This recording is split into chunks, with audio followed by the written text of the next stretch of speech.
बंदी छोड़ सतगुरु रामपाल जी परमेश्वर जी की जय हो। परमपिता परमात्मा सारी सृष्टि के रचनहार कुल मालिक असंख्य ब्रह्मांडों के स्वामी जगत गुरु तीनों लोकों में प्रवेश करके सबका धारण पोषण करने वाले राजाधिराज आत्माधार नाथों के नाथ देवों के देव महादेव सर्वेश्वर महेश्वर मृत्युंजय अजरो अमर आदि अनादि सनातनी प्रभु जगत पिता जगदीश्वर श्री श्री 1008 की उपाधि के वास्तविक अधिकारी अकाल मूर्त सौद स्वरूपी राम वासुदेव सर्वगतम ब्रह्म परम पूज्य प्रथम पूज्य परम संत परम पुरुष परम धनी परम दयालु सत्य कबीर हक्का कबीर अल्लाहु कबीर अल्लाहु अकबर बाखबर अल्लाह ताला जगत के तारणहार जगत के मुक्तिदाता जगत के जगन्नाथ हारे के सहारे हिंदुओं के राम मुसलमानों के अल्लाह सिखों के वाहिगुरु ईसाइयों के मसीह दया के सागर दयानिधि करुणा के सागर करुणानिधि स्वयंभू परिभू संकट मोचन कष्ट हरण मंगल करण दुख भंजन अविगत कबीर निर्विकार निर्विषम परमात्मा अलय अलेख सतगुरु आदि अनादि सतगुरु असली मर्यादा पुरुषोत्तम असली राम असली कृष्ण असली घनश्याम असली मुरारी राजाओं के राजा महाराजाओं के महाराजा शहंशाहों के शहंशाह सम्राटों के सम्राट भगवानों के भगवान अल्लाहों के अल्लाह प्रभुओं के प्रभु मसीहाओं के मसीह सच्चे वाहिगुरु बाबाओं के बाबा पीरों के पीर सेठों के सेठ जगत सेठ सावड़सा सेठ सर्वगुण संपन्न अनंत कोटि कलाओं के स्वामी अनंत कोटि ब्रह्मांडों के नायक योगियों में महायोगी ध्यानियों में महाध्यानी सिद्धों में परम सिद्ध ज्ञानियों में तत्व ज्ञानी ब्रह्म ज्ञानी महाज्ञानी परम ज्ञानी सर्वश्रेष्ठ ज्ञानी विज्ञानी युवा कबीर समर्थ कबीर असमवात अमित ओजा सच्चे रहनुमा करीम अल्लाह सुभान अल्लाह दुनिया के अंतिम पैगंबर 8 सितंबर 1951 से गांव धनाना जिला सोनीपत हरियाणा भारतवर्ष की पावन भूमि पे प्रकट रियल कल्कि भगवान श्री नारायण साकार हरि श्री बाबा साहेब नूर अनंत परमात्मा सच्चे दरवेश सच्चे बाखबर संत शिरोमणि सतगुरु रामपाल जी परमेश्वर जी के चरण कमल में आप और हम सभी भाई बहनों का अनंत कोटि दंडवत प्रणाम। सत्साई भाई और बहनों, बहुत बड़ी दया बहुत बड़ी मेहर पूज्य गुरुदेव भगवान की परमेश्वर रामपाल जी की, जिनके शुभ आशीर्वाद से विशेष आशीर्वाद से उन्हीं के सत्संगों का संग्रह पवित्र आध्यात्मिक पुस्तक ज्ञान गंगा के ऊपर वीडियो बनाने की श्रृंखला जारी है। इसी श्रृंखला में आज हमारा ये 29वें नंबर का वीडियो है। प्रत्येक वीडियो में पूज्य गुरुदेव भगवान जी के आशीर्वाद से हमें भक्ति मार्ग के विषय में अध्यात्म के विषय में वो सब कुछ जानने और समझने को मिल रहा है जो जानने की जिज्ञासा हमारी सदियों से थी, परंतु तत्व ज्ञान के अभाव में हमारे नादान धर्मगुरु हमें इन शास्त्रों से वो गूढ़ रहस्य निकाल कर नहीं बता पाए, नहीं समझा पाए कि परमात्मा कौन है, कैसा है, कहाँ रहता है, कैसे मिलता है, कैसा दिखाई देता है, उसकी शास्त्र अनुकूल भक्ति क्या है, हमें मुक्ति कैसे प्राप्त हो, हमें जन्म मरण और बुढ़ापे के संकट से हमें कैसे राहत मिले, हम लक 84 योनियों की पीड़ा से कैसे बाहर निकल सकते हैं।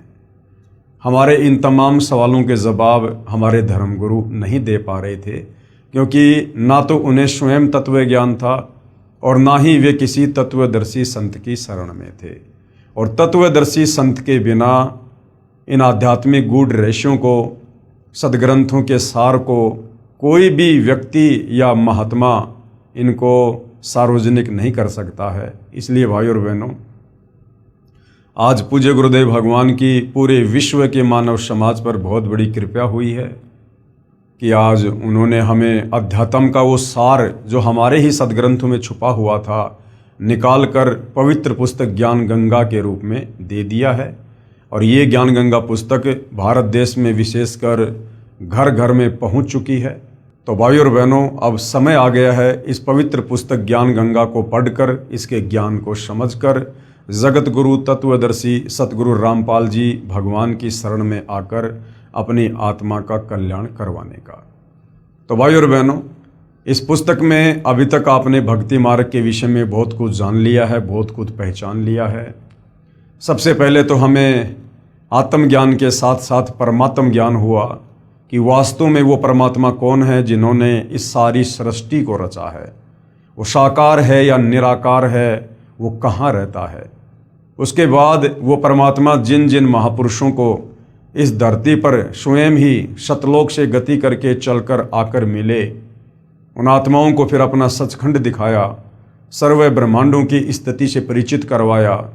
उसके बाद उन आत्माओं ने भी अपनी वाणियों के माध्यम से देश और दुनिया को जगाया। तो भाइयों और बहनों, आज हम जो आगे बढ़ेंगे इस पवित्र पुस्तक में, तो आज का हमारा जो टॉपिक है वो है शंका समाधान। यानी इतना ज्ञान सुनने और समझने के बाद भी काल प्रेरणा से कुछ शंकाएं मन में रह जाती हैं, जिन शंकाओं का समाधान करते हुए सतगुरु रामपाल जी हमें समझाना चाह रहे हैं कि कोई शंका मन में मत रखिए। परमेश्वर जी की वाणी है कि माँ मूंडू उस संत की जिससे संसा न जाए, काल खाए थोड़े शंका सब जग खाए। वो संत ही क्या, वो महात्माएं क्या, जो अपने भगत के मन में किसी प्रकार की कोई शंका छोड़ दे। तो भाई और बहनों, यदि आप ध्यानपूर्वक पवित्र पुस्तक ज्ञान गंगा को पढ़ेंगे या सतगुरु रामपाल जी के मुख कमल से जो सत्संग बोले गए हैं आप उनको सुनेंगे, तो अपने ही धर्मशास्त्रों से सारे प्रमाण देखकर हमारे मन में अध्यात्म को लेकर किसी प्रकार की कोई शंका रह नहीं जाएगी। फिर भी जो छोटी मोटी शंकाएं हैं उनका भी सतगुरु रामपाल जी ने बखूबी समाधान किया है। प्रश्न, किसी ने सवाल किया, उपरोक्त गीता सार से तो सिद्ध होता है कि ब्रह्मा जी, विष्णु जी तथा शिव जी की पूजा व्यर्थ है, यानी बेकार है। यानी सतगुरु रामपाल जी ने जो पवित्र गीता जी का सार निकाल कर इस पवित्र पुस्तक ज्ञान गंगा में डाल दिया है, तो साधक कह रहा है कि इस पवित्र पुस्तक से गीता जी का सार समझकर तो ऐसा लगा कि जैसे श्री ब्रह्मा, श्री विष्णु और श्री शंकर जी की पूजा बिल्कुल व्यर्थ है, बिल्कुल बेकार है। परंतु मैं तो 30 वर्ष से श्री शिव जी की पूजा कर रहा हूँ तथा भगवान श्री कृष्ण जी मेरे बहुत प्रिय हैं। मैं इन प्रभुओं को नहीं छोड़ सकता, मेरा इनसे विशेष लगाव हो चुका है। श्री गीता जी का नित्य पाठ करता हूँ। हरे राम हरे कृष्ण राधे श्याम सीताराम, ओम नमः शिवाय, ओम नमो भगवते वासुदेवाय आदि नाम जाप करता हूँ। सोमवार का व्रत भी रखता हूँ, कावड़ भी लाता हूँ तथा धामों पर भी दान करने जाता हूँ, मंदिर में मूर्ति पूजा करने भी जाता हूँ, स्वर्ग प्राप्ति की इच्छा करता हूँ तथा परंपरागत पूजा के कारण एक महंत से उपदेश भी ले रखा है। तो सतगुरु रामपाल जी उस जिज्ञासु को क्या कुछ समझा रहे हैं। कृपया आप पुनः उपरोक्त गीता सार को पढ़ो। जब तक तत्व ज्ञान से पूर्ण परिचित आप नहीं होंगे तब तक ये शंका रूपी कांटा खटकता ही रहेगा।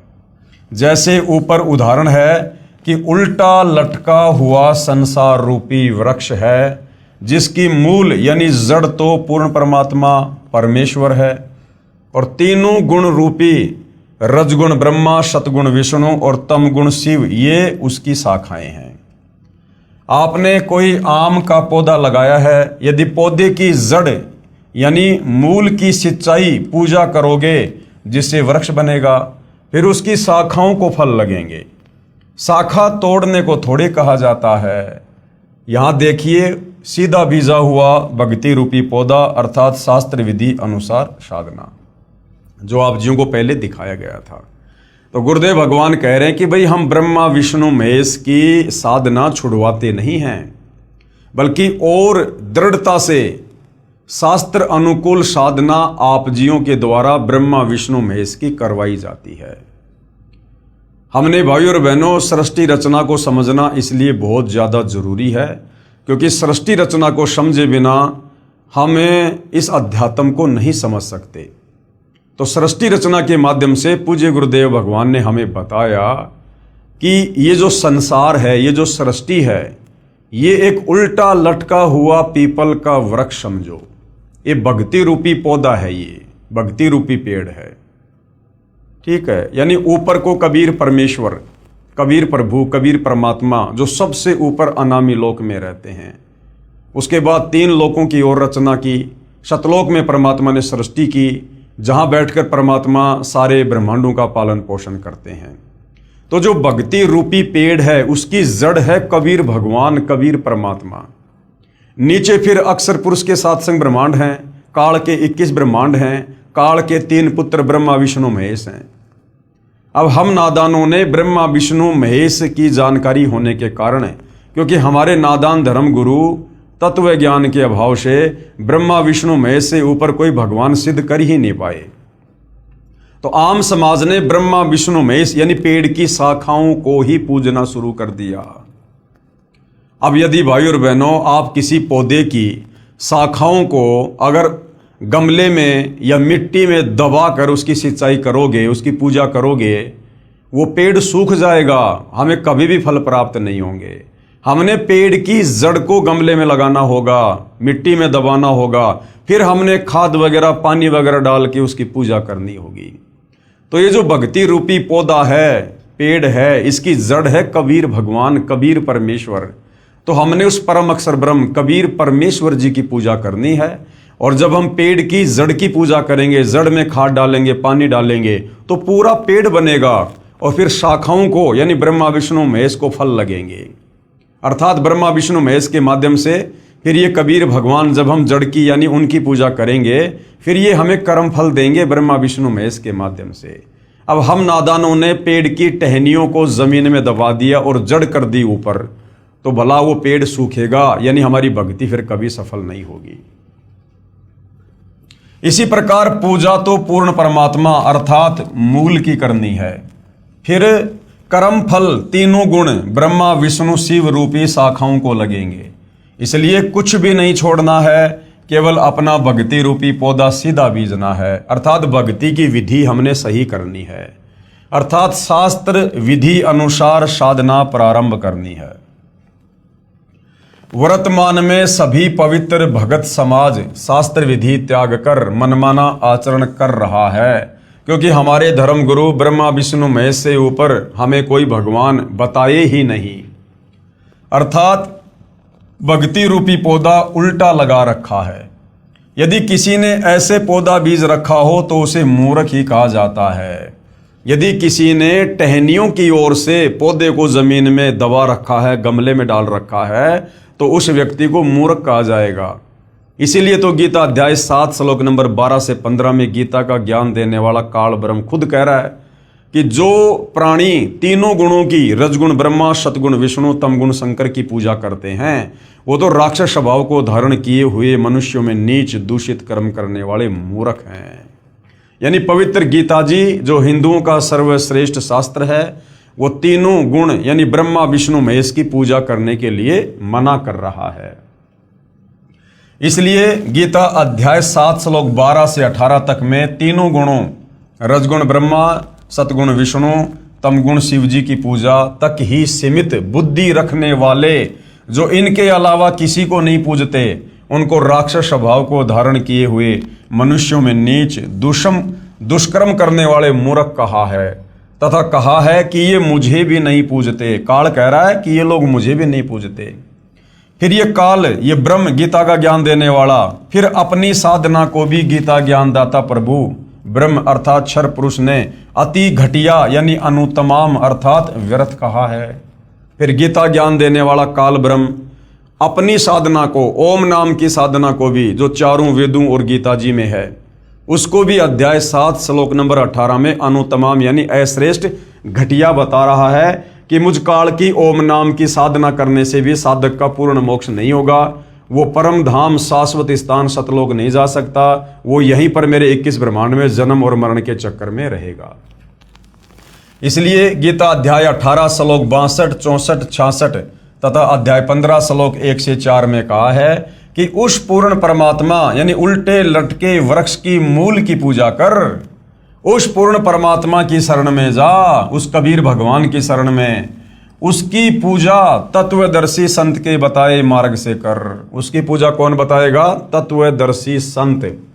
और गीता अध्याय 4 श्लोक 34 में तत्वदर्शी संत की तरफ संकेत किया है। उसी पूर्ण परमात्मा की यानी कबीर परमेश्वर की शास्त्र विधि अनुसार साधना करने से ही साधक परम शांति तथा सतलोक को प्राप्त होता है, अर्थात पूर्ण मोक्ष को प्राप्त करता है। गीता ज्ञान दाता प्रभु यानी क्षर पुरुष ये काल कह रहा है कि मैं भी उसी की शरण में हूं, अर्थात मेरा भी इष्ट यानी पूज्य देव वही पूर्ण परमात्मा कबीर है। मैं भी उसी की पूजा करता हूं, अन्य को भी उसी की पूजा करनी चाहिए। तो गीता ज्ञानदाता तो खुद अपने से अन्य उस पूर्ण परमेश्वर परम अक्षर ब्रह्म कबीर देव की पूजा के लिए कह रहा है। आप जी गीता का नित्य पाठ भी करते हो तथा साधना गीता जी में वर्णित विधि के विरुद्ध करते हो। जिन मंत्रों का हरे राम हरे कृष्ण राधे श्याम सीताराम ओम नमो शिवाय ओम नमो भगवते वासुदेवाय आदि आदि मंत्रों का आप जाप करते हो तथा अन्य साधनाएं जैसे व्रत करना, कावड़ लाना, तीर्थों व धामों पर दान करना तथा पूजा के लिए जाना, गंगा स्नान तथा तीर्थों पर लगने वाली परभी में स्नान पवित्र गीता जी में वर्णित न होने के कारण शास्त्र विधि त्याग कर मनमाना आचरण है। अर्थात जो जो क्रियाएं आप जी कर रहे हो ये सारी क्रियाएं पवित्र ग्रंथ गीता करने के लिए मना कर रहा है, जिसे पवित्र गीता जी अध्याय 16 श्लोक 23-24 में व्यर्थ कहा है। तो भाइयों और बहनों, सतगुरु रामपाल जी परमेश्वर जी ने हर प्रकार से शास्त्रों का हवाला देकर अपनी तरफ से कुछ ना कहकर आप और हमें अध्यात्म के विषय में सब कुछ समझा चुके हैं। इसके बाद भी यदि मन में कोई शंका रह जाती है तो भाई फिर तो उस प्राणी के माड़े भाग ही कहे जाएंगे। गद्दी तथा महंत परंपरा की जानकारी। अब ये गद्दी तथा महंत परंपरा ये कैसे शुरू हुई है, जिसके चक्कर में लाखों प्राणी उलझे हुए हैं। महंत व गद्दी परंपरा की जानकारी। किसी एकांत स्थान पर या शहर व किसी गांव में कोई महान आत्मा संत या भगत रहा करता था। उसके शरीर त्यागने के बाद उसकी याद बनाए रखने के लिए उनके शरीर के अंतिम संस्कार स्थल पर एक पत्थर या ईंटों की यादगार बना दी जाती है। फिर उस पवित्र आत्मा के अनुयायी या वंशज उसकी पत्थर की मूर्ति रख लेते हैं। कुछ समय उपरांत श्रद्धालु जाते हैं, कुछ धन दान करने लग जाते हैं, उसे मंदिर का रूप दे देते हैं तथा उस संत व ऋषि के वंशजों को धन उपार्जन का लालच हो जाता है। वे बहकाना प्रारंभ कर देते हैं कि जो यहाँ दर्शन करने आता है उसको पूर्ण मोक्ष प्राप्त होता है, सर्व लाभ मिलते हैं, जो इसी महापुरुष के जीवन काल में शिष्यों को मिलते थे। ये मूर्ति साक्षात उसी संत जी को ही जानो, जो यहाँ नहीं आएगा उसका मोक्ष संभव नहीं, आदि आदि। इस प्रकार से भाइयों और बहनों, ये जितने भी यादगारें हैं, ये पूजा स्थल हैं, धाम हैं, तीर्थ हैं, ये इस प्रकार से बने हैं। पहले वहाँ कोई साधु संत महात्मा ऋषि अपनी भक्ति किया करता था, जैसा भी उसको ज्ञान था औरों को समझाया करता था, और मरने के बाद जो भी उसने भक्ति साधना की वो लेकर अपने इष्ट धाम को चला गया। अब पीछे से उसके चेलों ने या उसके वंशजों ने उसके नाम की यादगार बना दी। धीरे धीरे एक स्ट्रक्चर खड़ा कर दिया, लोग वहाँ पर आने लगे, दान धर्म करने लगे, एक बड़े मंदिर का बड़ी यादगार का रूप दे दिया। फिर वहाँ रहने वालों को ये लालच पड़ गया कि यहाँ तो लोग आते हैं, दान धर्म करते हैं, बढ़िया उनका धंधा चल गया। इस प्रकार से भाई और बहनों, ये गद्दी परंपरा, महंत परंपरा, ये यादगारें बनी हुई हैं। वर्तमान में वहाँ जाने से वो साधना शास्त्रों के विरुद्ध होने के कारण साधक को वहाँ जाने से, दान धर्म करने से, पूजा करने से कोई आध्यात्मिक लाभ नहीं है। अब उन नादानों को कोई पूछे कि जैसे कोई वैद्य था यानी कोई डॉक्टर था, वो नाड़ी देखकर दवाई देता था, रोगी स्वस्थ हो जाता था। उस वैद्य यानी डॉक्टर की मृत्यु के बाद उसकी मूर्ति बनाकर स्थापित करके कोई लालची कहे कि ये मूर्ति उसी डॉक्टर वाला कार्य करती है, जो इसके दर्शन करने आएगा वह पूर्ण स्वस्थ हो जाएगा। या स्वयं नकली वैद्य बनकर कोई बैठ जाए कि मैं भी दवाई देता हूँ, परंतु सारा उपचार औषधि के ग्रंथ के विपरीत दे रहा है, वह धोखा दे रहा है, क्योंकि केवल धन उपार्जन उसका उद्देश्य है। किसी भी संत या प्रभु की मूर्ति आदरणीय यादगार तो है, परंतु पूजनीय नहीं है। तो भाई और बहनों, आप और हमने हर प्रकार की इन भ्रमणाओं से, जो इन धन के लोभियों ने, स्वार्थियों ने अपने धार्मिक धंधे के लिए समाज में फैला रखी थी, हमने इन भ्रमणाओं से अब बाहर निकलना है और हमने शास्त्र अनुकूल साधना करके अपनी आत्मा का कल्याण करवाना है। क्योंकि स्वयं सारी सृष्टि का मालिक कबीर परमेश्वर जगत गुरु तत्वदर्शी सतगुरु रामपाल जी के रूप में धरती पर प्रकट हैं। ऐसे ही किसी संत या भगवान की मूर्ति बनाकर उसकी आड़ में कोई पुजारी व महंत कहे कि मैं भी नाम देता हूँ, वह महानुभाव सर्व साधना उसी पवित्र शास्त्र के विपरीत दे रहा है जो उस महान संत ने अपने अनुभव का लिखा है। तो वह नकली संत व महंत स्वयं भी दोषी है तथा अनुयायियों का भी जीवन व्यर्थ करने का भार अपने शीश पर ले रहा है। संत तो एक समय में एक ही आता है, एक समय में पृथ्वी पर एक ही पूर्ण संत होता है। अब देख लो, वर्तमान में धरती पर पूर्ण संत सतगुरु रामपाल जी हैं। इनके अलावा ये जितने भी आचार्य, शंकराचार्य, मंडलेश्वर हैं, धर्माचार्य हैं, किसी भी धर्म का कोई भी धर्म गुरु है, ये सारे के सारे नकली हैं, काल के द्वारा भेजे गए हैं। ये समाज का आध्यात्मिक दृष्टि से उल्टा ही मार्गदर्शन कर रहे हैं। उसके मार्ग में करोड़ों नकली संत, महंत तथा आचार्य बाधक बनते हैं। किसके? जो एक समय में एक ही संत धरती पर होता है। किसी संत जी के शरीर त्यागने के बाद संत या महंत परंपरा प्रारंभ होती है। पहले वाले संत के स्थान की रक्षार्थ एक प्रबंधक चुना जाता है, जिसे महंत कहा जाता है। वह केवल उस पवित्र यादगार की देखभाल करने के लिए ही नियुक्त किया जाता है। फिर लालचवश वह स्वयं ही गुरु बन बैठता है तथा भक्ति चाहने वाली प्यारी आत्माएं उस पर आधारित होकर अपना जीवन व्यर्थ कर जाती हैं। महंत परंपरा का नियम बना रखा है कि पूर्व महंत का प्रथम पुत्र महंत पद का अधिकारी होगा, चाहे वह शराबी हो, चाहे वह अज्ञानी हो। ये भक्ति मार्ग है। इसमें केवल पूर्ण संत ही जीव उद्धार कर सकता है। दास ने 2-3 महंत परंपरा की पुस्तक पढ़ी, उनमें जो देखा वो इस प्रकार है। अब क्या समझा रहे हैं गुरुदेव भगवान? एक 2 वर्ष का बच्चा गद्दी पर बैठा दिया, फिर वह बड़ा होकर नामदान करने लग गया। अब बताओ, 2 साल का बच्चा लोगों का क्या मार्गदर्शन करेगा? उसको क्या आध्यात्मिक ज्ञान है? लेकिन एक परंपरा के तहत उसको महंत बना के बैठा दिया। दूसरी पुस्तक में पढ़ा कि एक 5 वर्ष के बच्चे का पिताजी जो महंत जी था, अचानक मृत्यु को प्राप्त हो गया। बाद में संगत ने तथा उसकी माता जी ने उस 5 वर्षीय बच्चे को महंत पद पर नियुक्त कर दिया। कुछ वर्ष पर्यंत वह गुरुजी बन गया। अब बताओ, 5 साल का बच्चा जिसको अपने कपड़े भी पहनने नहीं आते ढंग से, उस बच्चे को महंत बनाकर बैठा दिया। दुनिया उसकी पूजा करने लगी। एक महंत परंपरा के इतिहास को पढ़ा कि महंत को कोई संतान नहीं हुई, उसकी मृत्यु हो गई।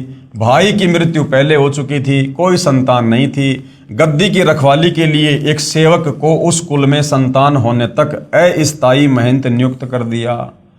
कुछ समय उपरांत महंत कुल में किसी के लड़का हुआ और जो अस्थायी महंत जो गद्दी पे बैठा था, वो गद्दी लेकर भाग गया। किसी अन्य शहर में स्वयं ही गद्दी स्थापना करके महंत बन बैठा, वहां नई दुकान खोल ली तथा पूर्व स्थान पर एक 2.5 वर्ष का बच्चा महंत बना दिया गया। एक महंत परंपरा का इतिहास देखा कि बड़ा बेटा घर त्याग गया, उससे छोटे को महंत पद पर नियुक्त कर दिया। कुछ समय पर्यंत वहां मंदिर बन गया तथा अधिक चढ़ावा भेंट पूजा का धन आने लगा। उस बड़े वाले की संतान ने कहा कि इस मंदिर पर हमारा अधिकार है। इस कारण झगड़ा शुरू हुआ। गद्दी पर विराजमान महंत जी की हत्या कर दी गई।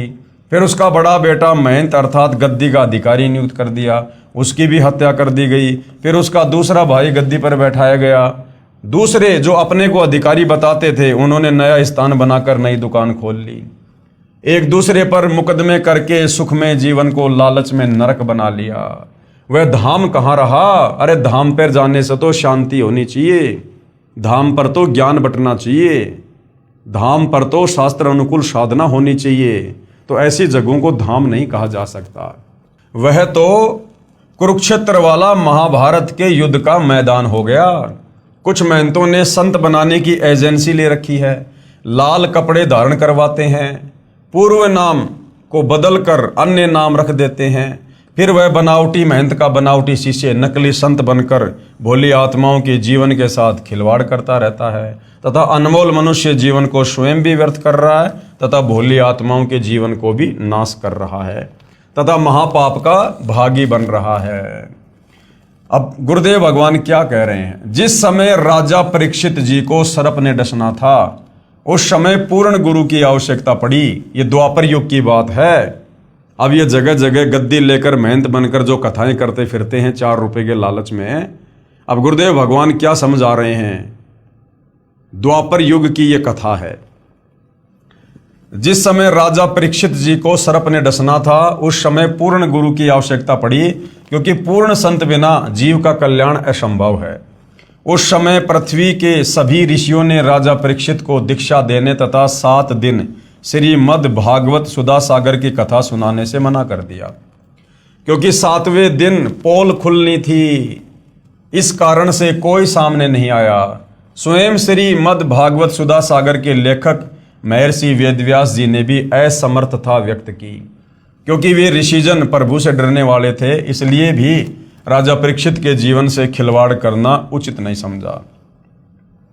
राजा परीक्षित जी के कल्याण के लिए महर्षि सुखदेव जी को स्वर्ग से बुलाया गया। अब द्वापर युग के साधु संत महात्मा ऋषि कैसे होंगे? वर्तमान वालों से तो हजारों गुना बढ़िया होंगे।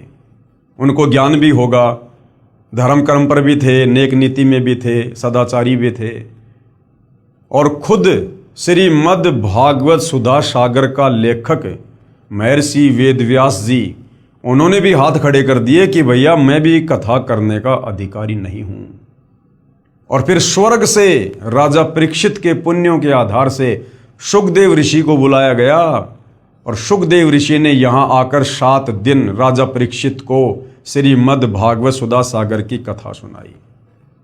तो विचार करो भाइयों और बहनों, जब द्वापर युग के ऋषियों ने श्रीमद् भागवत सुधा सागर की कथा करने के लिए अपने आप को योग्य नहीं बताया, अधिकारी नहीं बताया, तो ये वर्तमान वाले साधु संत महात्मा ऋषि पैसों के लोभी, इनकी कोई नियम नहीं, कोई मर्यादा नहीं, ये दे के कांख में पोथी और गांव गांव जाकर ये कथा करते फिरते हैं। इनके कथाओं से किसी का क्या भला होगा, क्या मुक्ति होगी? ये विचारणीय विषय है। क्योंकि भाइयों और बहनों, धरती पर एक समय में एक ही संत होता है जो पूर्ण होता है, और वही इन ग्रंथों की कथा यानी इन ग्रंथों को समझाने का अधिकारी होता है। राजा परीक्षित जी के कल्याण के लिए महर्षि सुखदेव जी को स्वर्ग से बुलाया गया, जिसने राजा को दीक्षा दी तथा 7 दिन तक कथा सुनाकर राजा परीक्षित जी का जितना उद्धार ऋषि सुखदेव जी कर सकते थे किया। वर्तमान के गुरु संत महंत तथा आचार्य स्वयं ही भगवान के संविधान से अपरिचित हैं, इसलिए भयंकर दोष के पात्र बनकर दोषी हो रहे हैं। कहते हैं औरों पंथ बताओ ही और स्वयं न जाने राह। दूसरों को तो रास्ता दिखा रहे हैं और खुद अंधकार में बैठे हैं। अनअधिकारी कथा पाठ करे वे दीक्षा देवे बहुत करत गुना। ये तो बहुत बड़ा पाप कर रहे हैं परमात्मा के विधान को तोड़कर। वर्तमान में कथा व ग्रंथों का पाठ करने वालों व नामदान करने वालों की बाढ़ सी आई हुई है, क्योंकि सभी पवित्र धर्मों की पवित्र आत्माएं तत्व ज्ञान से अपरिचित हैं, जिस कारण नकली गुरुओं व संतों तथा महंतों का दाव लगा हुआ है। जिस समय पवित्र भगत समाज आध्यात्मिक तत्व ज्ञान से परिचित हो जाएगा, उस समय इन नकली संतों गुरुओं व आचार्यों को छुपने का स्थान नहीं मिलेगा। पलायन करके पीछा छुड़वाना पड़ेगा। जब भगत समाज तत्व ज्ञान से परिचित हो जाएगा, जगत गुरु तत्वदर्शी सतगुरु रामपाल जी के सत्संग सुनकर, उनकी पुस्तकें पढ़कर। अब भाइयों और बहनों, जितने भी ये तीर्थ हैं, ये धाम हैं, इनकी वास्तव में शुरुआत कैसे हुई? जब तक हम परमात्मा चाहने वाली आत्माओं को इसकी जड़ का नहीं पता चलेगा, तब तक हम इन तीर्थों पर, इन धामों पर यूं ही जाकर अपना धन और अनमोल समय बर्बाद करवाते रहेंगे। पवित्र तीर्थ तथा धाम की जानकारी किसी साधक ऋषि जी ने किसी स्थान या जलाशय पर बैठकर साधना की या अपनी आध्यात्मिक शक्ति का कोई प्रदर्शन किया, वह अपनी भक्ति कमाई करके साथ ले गया यानी मरने के बाद, तथा अपने इष्ट लोक को प्राप्त हुआ। उस साधना स्थल का बाद में तीर्थ या धाम नाम पड़ गया। अब कोई उस स्थान को देखने जाए कि यहाँ कोई साधक रहा करता था उसने बहुतों का कल्याण किया। अब न तो वहाँ संत जी हैं जो उपदेश दे सके, वह तो अपनी कमाई करके चला गया। विचार करें, तीर्थ व धाम को हमाम दस्ता जानो। हमाम दस्ता क्या होता है? जैसे कोई भी जड़ी बूटी या सामग्री कूटने के लिए एक लोहे का एक उखड़ और मुसड़ बोलते हैं उसको हमाम दस्ता कहते हैं। एक 1.5 फुट का लोहे का गोल पात्र लगभग 9 इंच परिधि का उखड़ जैसा होता है तथा 1.5 फुट लंबा तथा 2 इंच परिधि का गोल लोहे का डंडा सा मुसड़ जैसा होता है, जो सामग्री व दवाइयां आदि कूटने के काम आता है। उसे हमाम दस्ता कहते हैं। एक व्यक्ति अपने पड़ोसी का हमाम दस्ता मांग कर लाया। उसने हवन की सामग्री कूटी तथा मांझ धोकर लौटा दिया। जिस कमरे में हमाम दस्ता रखा था उस कमरे में सुगंध आने लगी उस जड़ी बूटी की। घर के सदस्यों ने देखा कि यह सुगंध कहाँ से आ रही है, तो पता चला कि हमाम दस्ते से आ रही है। वे समझ गए कि पड़ोसी ले गया था, उसने कोई सुगंध युक्त वस्तु कूटी होगी और कुछ दिन बाद वो सुगंध भी आना फिर बंद हो जाती है। इसी प्रकार ये तीर्थ और धाम है भाई और बहनों। इसी प्रकार तीर्थ व धाम को एक हमाम दस्ता जानो। जैसे सामग्री कूटने वाले ने अपनी सारी वस्तु पहुंच कर रख दी, खाली हमाम दस्ता लौटा दिया। अब कोई उस हमाम दस्ते को सूंघ कर ही कृतार्थ माने तो नादानी है। उसको भी सामग्री लानी पड़ेगी, तब पूर्ण लाभ होगा। ठीक इसी प्रकार किसी धाम व तीर्थ पर रहने वाला पवित्र आत्मा तो राम नाम की सामग्री कूटकर, यानी जैसे भी उसके पास भक्ति थी वो करके और अपना शरीर छोड़ के झाड़ पहुंचकर अपनी सर्व कमाई को साथ ले गया। बाद में अनजान श्रद्धालु उस स्थान पर जाने मात्र से कल्याण समझे तो उनके मार्गदर्शकों यानी गुरुओं की शास्त्र विधि रहित बताई साधना का ही परिणाम है। उस महान आत्मा संत की तरह भगवान की साधना करने से ही कल्याण संभव होगा। उन तीर्थों के धामों के चक्कर काटने से कुछ नहीं मिलेगा। उसके लिए तत्वदर्शी संत की खोज करके उससे उपदेश लेकर आजीवन भक्ति करके मोक्ष प्राप्त करना चाहिए। शास्त्र विधि अनुकूल सत साधना गुरुदेव कह रहे हैं मुझ दास के पास उपलब्ध है, कृपया निःशुल्क प्राप्त करें। ऐसी अनमोल वस्तु जिसका कोई मूल्य नहीं है, जिस साधना से जिन मंत्रों के जाप से हमारी आत्मा का कल्याण होगा, जन्म जन्म का संताप कटेगा। युगों युगों से हम जो जन्म मरण का कष्ट भोग रहे हैं, 184 योनि में गधे कुत्ते सूअर बनकर यातना भोग रहे हैं, नरक भोग रहे हैं, हमारा वो रोग कटेगा। ऐसी अनमोल वस्तु तीनों लोकों में जिसके समान कोई कीमती वस्तु नहीं, वो हमें सतगुरु रामपाल जी मुफ्त में दे रहे हैं, मुफ्त में। और भाई और बहनों, युगों युगों के बाद दाव लगता है सत भक्ति का, युगों युगों के बाद। अब गुरुदेव बता रहे श्री अमरनाथ धाम की स्थापना कैसे हुई, जहां दुनिया जाती है दर्शन करने के लिए कि हमारी मुक्ति होगी, मोक्ष होगा, हमारे को पुण्य मिलेंगे। तो पहले वहां जाने से पहले ये जान लो कि अमरनाथ धाम की स्थापना कैसे हुई।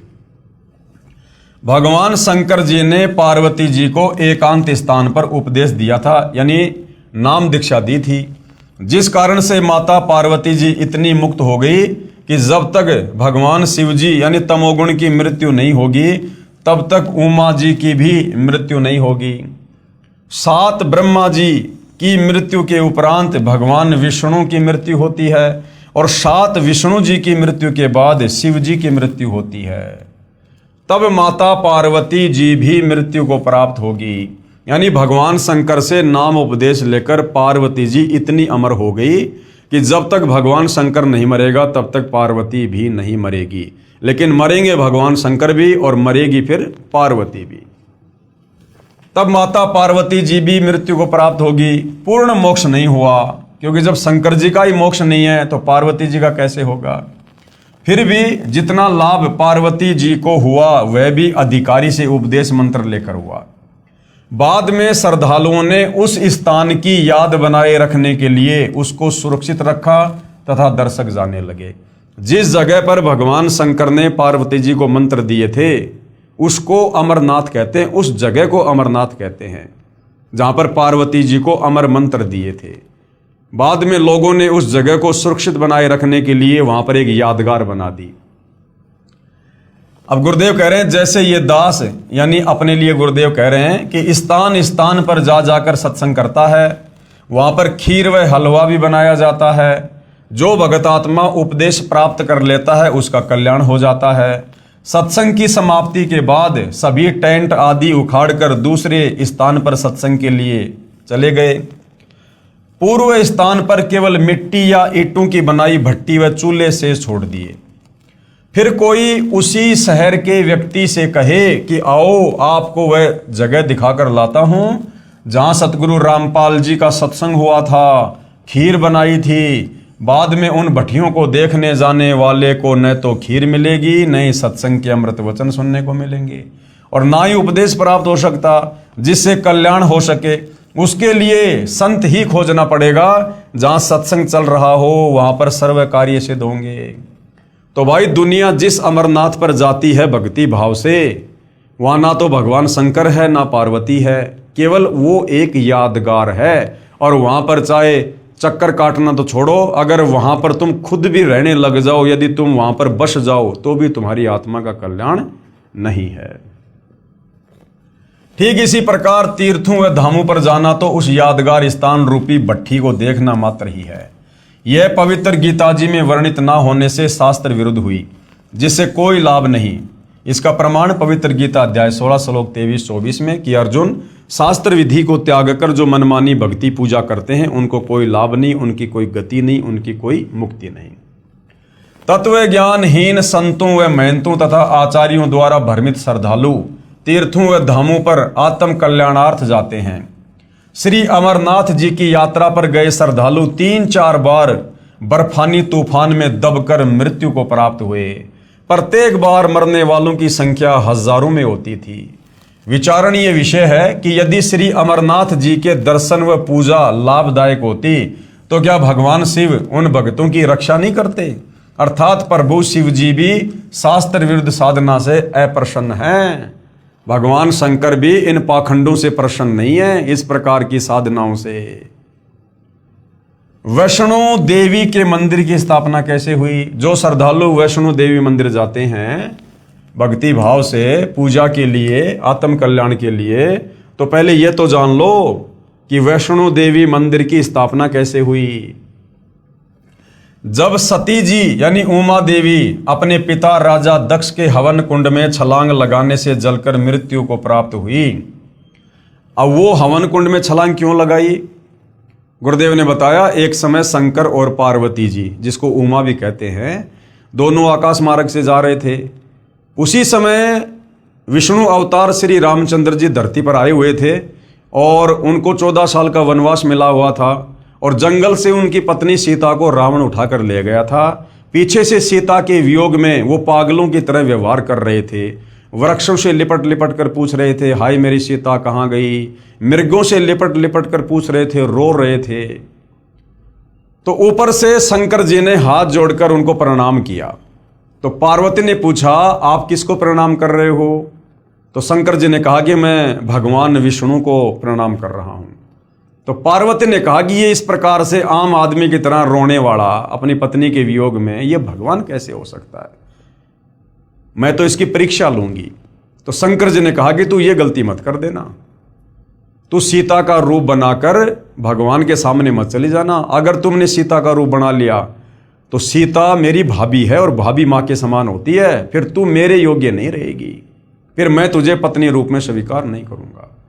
तो उस समय तो पार्वती ने कहा ठीक है, नहीं लूंगी परीक्षा। घर आने के बाद शंकर जी तो अपने काम धाम से चले गए। पीछे से पार्वती ने सीता जी का रूप बनाया और रामचंद्र जी के सामने जाके खड़ी हो गई कि अगर भगवान होगा तो मुझे पहचान लेगा। अब जैसे पार्वती सीता जी का रूप बना के खड़ी हुई, उधर से इस काल में इसने श्री रामचंद्र जी को सद्बुद्धि दे दी, ज्ञान योग खोल दिया, दृष्टि दे दी, और रामचंद्र जी ने पहचान लिया कि ये तो मेरी पत्नी सीता नहीं, ये तो जो है ये तो पार्वती है। तो रामचंद्र जी ने कहा कि हे दक्ष पुत्री माया, भगवान शंकर को कहाँ छोड़कर आ गई? अब पार्वती ने देखा भैया इसने तो मुझे पहचान लिया, तो वापस वो पार्वती रूप में आ गई और कहा कि भगवान शंकर ठीक कह रहे थे, आप तो वास्तव में भगवान ही हो। चली गई। अब उधर से भाइयों और बहनों, श्री रामचंद्र जी को अपनी पत्नी का तो पता नहीं कि उसे कौन ले गया, और उधर से सीता रूप में पार्वती को पहचान लिया। ये काल ने तुरंत बुद्धि ऑन कर दी, क्योंकि 21 ब्रह्मांड के जितने भी प्राणी हैं, आम व्यक्ति से लेकर ब्रह्मा विष्णु महेश, उन सब की बुद्धि का रिमोट इस काल बलि के हाथ में है। तो पार्वती अपने घर चली गई, शाम को शंकर जी आ गए। उधर से काल ने शंकर जी को प्रेरणा कर दी, दिव्य दृष्टि दे दी, और शंकर जी ने देखा भैया ये तो काम खराब करके आ गई, इसने तो मेरी माता जी का रूप धारण कर लिया, अब ये पत्नी रूप में स्वीकार्य नहीं है। घर आकर शंकर जी ने पार्वती से पूछा, आप परीक्षा लेने गई थी? तो पार्वती जी ने साफ साफ मना कर दिया, झूठ बोल दिया अपने पति से कि मैं नहीं गई थी। शंकर जी ने थोड़ा सा गुस्से में आकर पूछा, तो पार्वती ने हाँ कर दी कि हाँ मैं गई थी। उसी दिन से शंकर जी ने पार्वती से नाराज होकर पति पत्नी व्यवहार करना बंद कर दिया। और जब वर्षों का समय बीत गया तो पार्वती ने सोचा कि अब ये टस से मस होने वाले नहीं हैं, तो वो अपने पिता राजा दक्ष के घर पर चली गई कि कुछ दिन मैं अपने पीहर रह के आऊँगी, अपने माता पिता के पास रहकर आऊँगी, तब तक हो सकता है ये नॉर्मल हो जाएं, बात को भूल जाएं। इस दृष्टिकोण से पार्वती यानी उमा अपने पिता राजा दक्ष के घर पर चली गई। उस समय राजा दक्ष एक हवन करवा रहा था, जिसमें बहुत सारे साधु संत महात्मा ऋषि आए हुए थे, और राजा दक्ष की जितनी भी लड़कियां थी उन सब के जो पति थे वो भी आए हुए थे, सबके हवन कुंड बने हुए थे, और जो जो दामाद नहीं आया था उसका भाग अलग से निकाल रखा था। परंतु पार्वती और शंकर जी का कहीं कोई इस प्रकार का स्थान नहीं था। पूरे हवन कुंड में पार्वती ने घूम के देख लिया।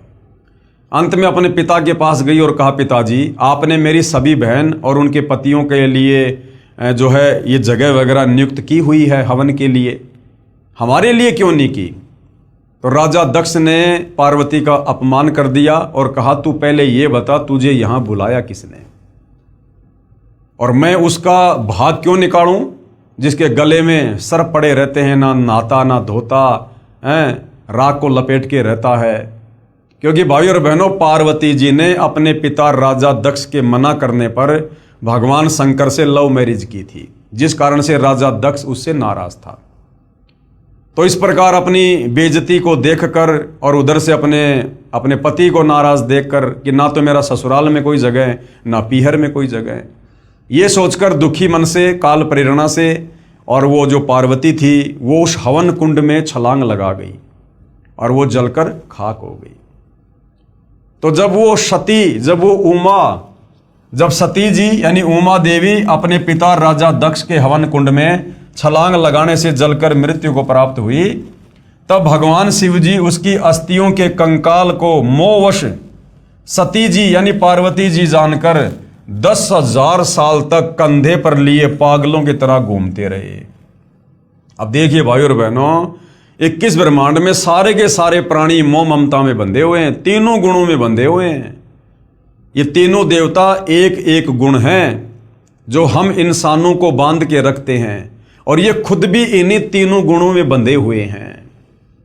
10,000 साल तक उस जली हुई पार्वती की अस्थियों को अपनी पत्नी मानकर अपने सीने से लगाकर पागलों की तरह रोते हुए घूम रहे हैं भगवान शंकर।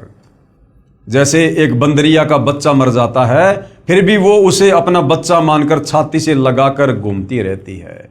तो भाई और बहनों, चाहे ब्रह्मा विष्णु महेश हो, चाहे आप और हम इंसान हो, चाहे ये 184 योनियों के जीव हो, हम सब के सब जीव संज्ञा में हैं, जीव संज्ञा में। इसीलिए सतगुरु रामपाल जी का नारा है कि जीव हमारी जाति है, मानव धर्म हमारा, हिंदू मुस्लिम सिख ईसाई धर्म नहीं कोई न्यारा। तो इस तत्व ज्ञान से पता चलता है कि ब्रह्मा विष्णु महेश भी जीव संज्ञा में हैं और ये भी तीनों गुणों के प्रभाव से प्रभावित हैं। उसके बाद भगवान विष्णु जी ने सुदर्शन चक्र से सती जी के कंकाल को छिन्न भिन्न कर दिया। अब भगवान विष्णु जी के रूप में स्वयं कबीर परमात्मा जी ने ये लीला की। जहां धड़ गिरा, जहां पर पार्वती जी का वो धड़ वाला हिस्सा गिरा कंकाल का, वहां पर उसको जमीन में गाड़ दिया गया इस धार्मिक घटना की याद बनाए रखने के लिए कि ऐसी घटना घटित हुई थी। उसके ऊपर एक मंदिर जैसी यादगार बना दी कि कहीं आने वाले समय में कोई ये ना कह दे कि पुराण में गलत लिखा है। उस मंदिर में एक स्त्री का चित्र रख दिया, उसे वैष्णो देवी कहने लगे। उसकी देख रेख व श्रद्धालु दर्शकों को उस स्थान की कहानी बताने के लिए एक नेक व्यक्ति नियुक्त किया गया, जैसे गाइड वगैरह होते हैं। उसको अन्य धार्मिक व्यक्ति कुछ वेतन देते थे। बाद में उसके वंशजों ने उस पर भेंट दान लेना प्रारंभ कर दिया तथा कहने लगे कि एक व्यक्ति का व्यापार ठप हो गया था। माता के 100 रुपये संकल्प किए, एक नारियल चढ़ाया, वह बहुत धनवान हो गया। एक निसंतान दंपत्ति था, उसने माता जी के 200 रुपये, एक साड़ी, एक सोने का गले का हार चढ़ाने का संकल्प किया, उसको पुत्र प्राप्त हो गया। और इस प्रकार से भाइयों और बहनों, तत्व ज्ञान के अभाव में आम आदमी देखम देखा भेड़ चाल में इन धर्मों पर जाने लगा और इन धामों की पूजा शुरू हो गई। इस प्रकार भोली आत्माएं इन दंत कथाओं पर आधारित होकर अपनी पवित्र गीता जी तथा पवित्र वेदों को भूल गए कि हमारी गीता और वेदों में भगवान प्राप्ति के लिए, मुक्ति के लिए क्या भक्ति साधना लिखी है, उसको तो भूल गए और भेड़ चाल में इन तीर्थों पर, धामों पर जाना शुरू कर दिया, जिसमें वह सर्व साधनाएं शास्त्र विधि रहित लिखी हैं, जिसके कारण न कोई सुख होता है, न कोई कार्य सिद्ध होता है और न ही परम गति अर्थात मुक्ति होती है। कहाँ? इन धामों पर जाने से, तीर्थों पर जाने से, क्योंकि गीता और चारों वेद इन साधनाओं को करने के लिए मना कर रहे हैं। इसका प्रमाण पवित्र गीता अध्याय 16 मंत्र 23-24 में है। इसी प्रकार जहां देवी की आंखें गिरी वहां नैना देवी का मंदिर, जहां जिव्या गिरी वहां पर श्री जवाली जी के मंदिर तथा जहां धड़ गिरा वहां वैष्णो देवी के मंदिर की स्थापना हो गई। तो भाइयों और बहनों, इस प्रकार से इन धामों की शुरुआत हुई है जिनको आज दुनिया पूजने के लिए जाती है, जबकि ये तमाम साधनाएं हमारे धर्मशास्त्रों के विरुद्ध होने के कारण, पवित्र गीता और पवित्र चारों वेदों के विपरीत होने के कारण इसको मनमाने आचरण की संज्ञा दी गई है। अध्याय 16 श्लोक 23-24 कि अर्जुन, जो व्यक्ति शास्त्र विधि को त्याग कर मनमाना आचरण करते हैं, मनमानी पूजा पाठ करते हैं, मनमाने मंत्रों का जाप करते हैं जो गीता और वेदों में नहीं है, उनकी ना तो मुक्ति होगी मरने के बाद में, अर्थात वो कभी भूत बनेंगे, कभी पिशाच बनेंगे, कभी वो पितर बनेंगे, नरक में जाएंगे, लक 84 में जाएंगे। ना उनका कोई कार्य सिद्ध हो सकता और ना उनकी गति हो सकती। इसलिए गीता अध्याय 16 श्लोक 24 में फिर कहा कि अर्जुन, कौन से भक्ति कर्म करने चाहिए, कौन से भक्ति कर्म नहीं करने चाहिए, इसके लिए शास्त्र ही प्रमाण है। अन्य किसी की दंत कथा पर, लोक वेद पर, सुनी सुनाई बातों पर यकीन करके भक्ति मार्ग को मत अपना लेना। तो भाइयों और बहनों, हर प्रकार से सतगुरु रामपाल जी परमात्मा चाहने वाली आत्माओं का समाधान कर रहे हैं। यानी यदि हमने इस अनमोल मनुष्य जन्म से परमात्मा की प्राप्ति करनी है, ये अनमोल मनुष्य जन्म हमें केवल परमात्मा प्राप्ति के लिए ही मिलता है, क्योंकि लक 84 योनियां भोगने के बाद एक मनुष्य जन्म हमें परमात्मा देता है। इसलिए कहते हैं कि मानव जन्म दुर्लभ है, ये मिले न बारंबार, और जैसे पेड़ से पत्ता टूट जाए फिर वापस नहीं लगता डार। तो क्या करना चाहिए इस मनुष्य जन्म से? मानव जन्म पाए कर जो नहीं रटे हरि नाम। हरि नाम का मतलब है परमात्मा की सत भक्ति, शास्त्र अनुकूल साधना, तत्वदर्शी संत से उपदेश लेकर, कि मानव जन्म पाए के, मानव जन्म में स्त्री और पुरुष दोनों आ जाते हैं। मनुष्य जन्म पाए कर जो नहीं रटे हरि नाम। भाई जैसे कुआं जल बिना फिर बनवाया क्या काम। अगर इस मनुष्य जन्म को प्राप्त करके तत्वदर्शी संत की शरण में आकर शास्त्र अनुकूल भक्ति नहीं की तो ऐसा है जैसे आपने कुआं बनाया और कुएं में जल है नहीं, लेकिन कुएं के ऊपर आप जी बढ़िया बढ़िया चित्रकारी कर रहे हो, तो क्या फायदा उस कुएं के ऊपर वो चित्रकारी करने का जब उसमें जल ही नहीं है, वो इच्छित वस्तु ही नहीं है। तो भाइयों और बहनों, बड़ी मुश्किल से परमेश्वर ने हमें ये मनुष्य जन्म बख्शा है। इस मनुष्य जन्म में हम हर प्रकार से अन्य योनियों से श्रेष्ठ बुद्धि रखते हैं। लक 84 योनियों में गधे, कुत्ते, सुअर, बैल, मक्खी, मच्छर, हाथी, भेड़िया, सिंह, इनको वो बुद्धि नहीं है। इनको आत्मचिंतन की, मंथन की, एक दूसरे से सलाह मशवरा करने की वो सद्बुद्धि प्राप्त नहीं है जो हम मनुष्यों को है। हमें परमेश्वर ने इनसे विशेष बुद्धि दी है, विशेष हमारे को शरीर दिया है। हम काम धंधा करके, मेहनत मजदूरी करके हम खा सकते हैं, कमा सकते हैं। हम सभ्य समाज में सभ्य तरीके से रह सकते हैं। पशु एक दूसरे को छीन कर मार कर खाते हैं, लेकिन हम मनुष्य हैं, हमें परमेश्वर ने विशेष बुद्धि दी है। हम काम धंधा करके नेक नीति ईमानदारी से जीते हैं और दूसरों को भी जीने देते हैं। यदि हम वही पशु वाले कार्य करते करते मर गए तो फिर हमने क्या किया इस मनुष्य जन्म को प्राप्त करके? अरे बिना सतभक्ति के, बिना तत्वदर्शी संत की शरण के जो कार्य हम मनुष्य कर रहे हैं वो सारे के सारे कार्य पशु और पक्षी भी कर रहे हैं। जन्म लेकर जैसे वो भी बच्चे पैदा करते हैं, आप और हम शादियां करके बच्चे पैदा कर लेते हैं। वो पशु पक्षी बिना किसी गोत्र के, बिना किसी धर्म के, बिना किसी जाति के आपस में शादियां कर लेते हैं। हम अपने ये कर्म फोड़ने के लिए गोत्र में, धर्म में, जातियों में उलझ गए काल प्रेरणा से। वो पशु पक्षी खुले में सहवास करते हैं, संभोग करते हैं, क्योंकि उनको वो विशेष बुद्धि नहीं है, उनको कोई शर्मा शर्मी नहीं है। हमें परमेश्वर ने बुद्धि दी, इसलिए हम चार दीवारी के अंदर संभोग कर लेते हैं, शारीरिक संबंध बना लेते हैं। वो पशु पक्षी निवस्त्र होकर घूम लेते हैं। हम 100, 200, 250, 500 रुपए के कपड़े पहनकर अपने शरीर को ढक लेते हैं। वो पशु पक्षी वो कच्चा भोजन खा लेते हैं, हम थोड़ा चूल्हे पर पका के खा लेते हैं। वो पशु पक्षी जमीन में पड़ा हुआ खा लेते हैं, हम 100-50 रुपए की थाल में डाल के खा लेते हैं। बच्चे पैदा वो पशु पक्षी भी करते हैं, बच्चे पैदा हम भी करते हैं। अपने बच्चों का पालन पोषण, लाड़ प्यार वो पशु पक्षी भी करते हैं। वो लाड़ प्यार पालन पोषण आप और हम भी करते हैं, और अंत में वो भी मर जाते हैं और अंत में हम भी मर जाते हैं।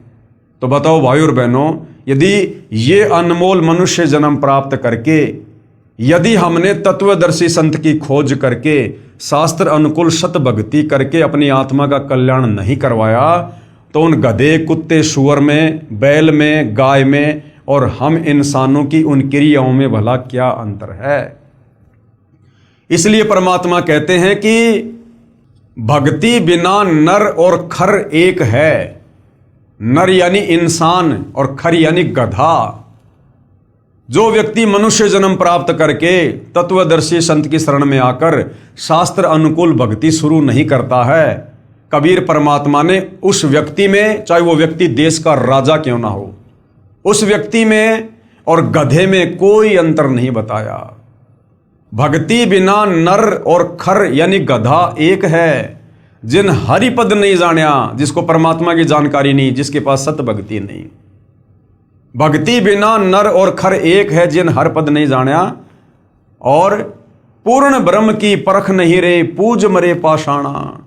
उस पूर्ण परमात्मा की तो पहचान नहीं कि वो परमात्मा कौन है जिसकी भक्ति करनी चाहिए। और मंदिरों में, मस्जिदों में, चर्चों में, गुरुद्वारों में, धामों पर, तीर्थों पर ये पत्थर पूजते फिरते हैं, जो गीता अध्याय 16 श्लोक 23-24 के अनुसार शास्त्र विधि को त्याग कर मनमाना आचरण है।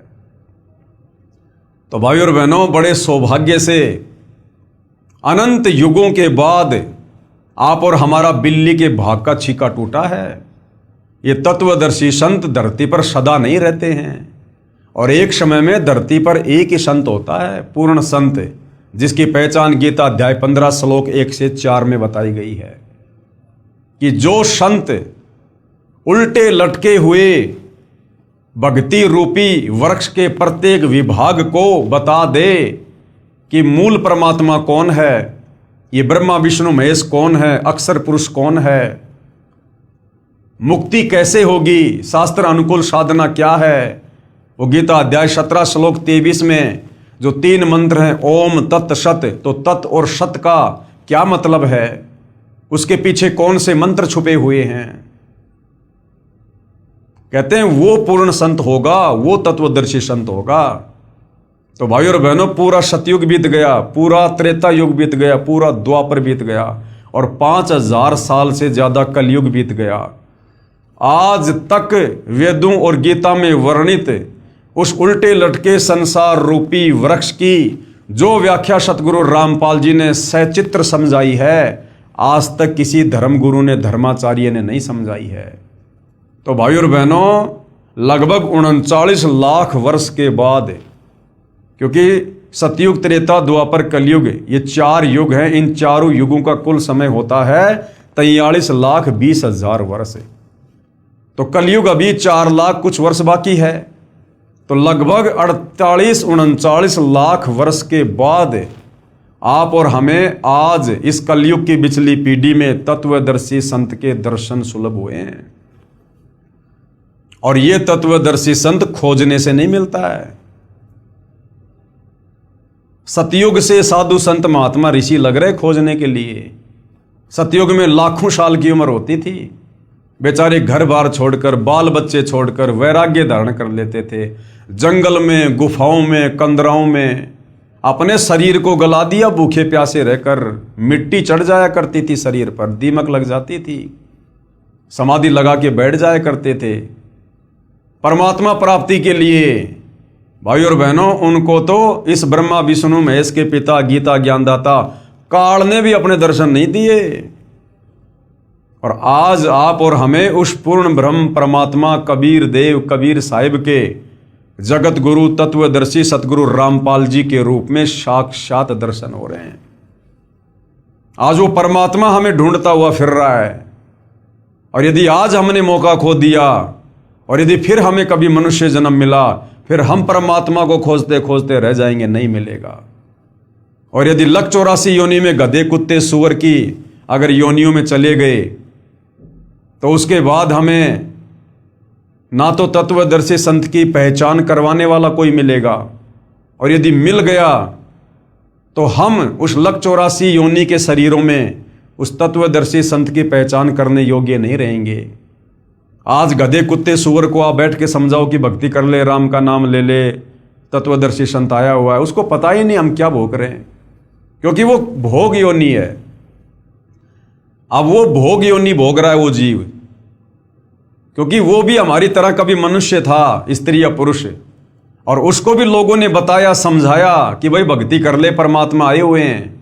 लेकिन वो अफलातुनी में रह गया कि किसने देखा भगवान, सब डींग मारते हैं, कुछ नहीं है, अपना काम धंधा करो, अपने बच्चों का पालन पोषण करो, यही भक्ति है, यही धर्म है बस। और यही छोटी मोटी साधना करता रहता था। अब वो भाई शरीर छोड़ने के बाद सत भक्ति उसकी बनी नहीं, सीधा 184 योनियों में काल ने ठोक दिया।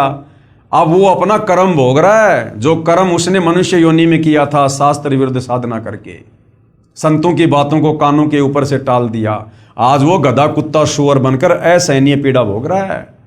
जो सुबह उठते जूस पीता था, चाय पीता था, दिन में 3 बार बढ़िया बढ़िया भोजन खाया करता था, महंगे महंगे कपड़े पहनता था, नौकरी करता था, गाड़ियों में घूमता था, आज वो गधा बन के नंगा होके घूम रहा है। और गधे को उसका मालिक कभी घर पे खाना नहीं देता, सारा दिन उससे कमर तोड़ काम लेता है, और शाम के समय कान पकड़ के उसको कुर्डियों में छोड़ देता है। जितना पेट भर सकता है वो गधा घूम घूम के भरता है। और गधे की कमर पे जख्म हो जाता है, वो मिट्टी या ईंटों का बोरा बार बार उसकी रगड़ लगने से उसकी कमर छुल जाती है, उस कमर पर घाव हो जाता है। और जब वो चरने जाता है तब वो कौवा बैठकर उसकी कमर पर चोंच से घाव को नोचता है। वो असहनीय पीड़ा भोग रहा है, लेकिन पेट भी भरना जरूरी, खाना भी खाना जरूरी। तो भाई और बहनों, फिर आप और हमारी ये हालत हो जाएगी। फिर बैल बनेंगे, ऊंट बनेंगे, फिर किसान हमारे नाक को फोड़ेगा, नाक को फोड़ के उसमें रस्सा डालेगा, और उसके संकेतों के अनुसार नहीं चलेंगे तो रस्से को खींच खींच के नाक का हाल बेहाल कर देगा। पीड़ा उस प्राणी को भी उतनी होती है जितनी आप और हमें होती है मनुष्य शरीर में। आज यदि हमारे नाक का बाल भी उखाड़ लें तो कितनी पीड़ा होती है, तुरंत आंखों में आंसू आता है। अब सोचिए उस बैल की क्या हाल होगी, उस ऊंट की क्या दशा होगी, जिसकी नकेल खींच खींच के, नाक का रस्सा खींच खींच के उसके मालिक ने। और कई बार क्या होता है, उस ऊंट के नाक में कीड़े पड़ जाते हैं, जख्म हो जाता है बार बार रस्सी खींचने से, कीड़े चलते हैं उसमें। हमने खूब देखे गांव में जब छोटे छोटे थे।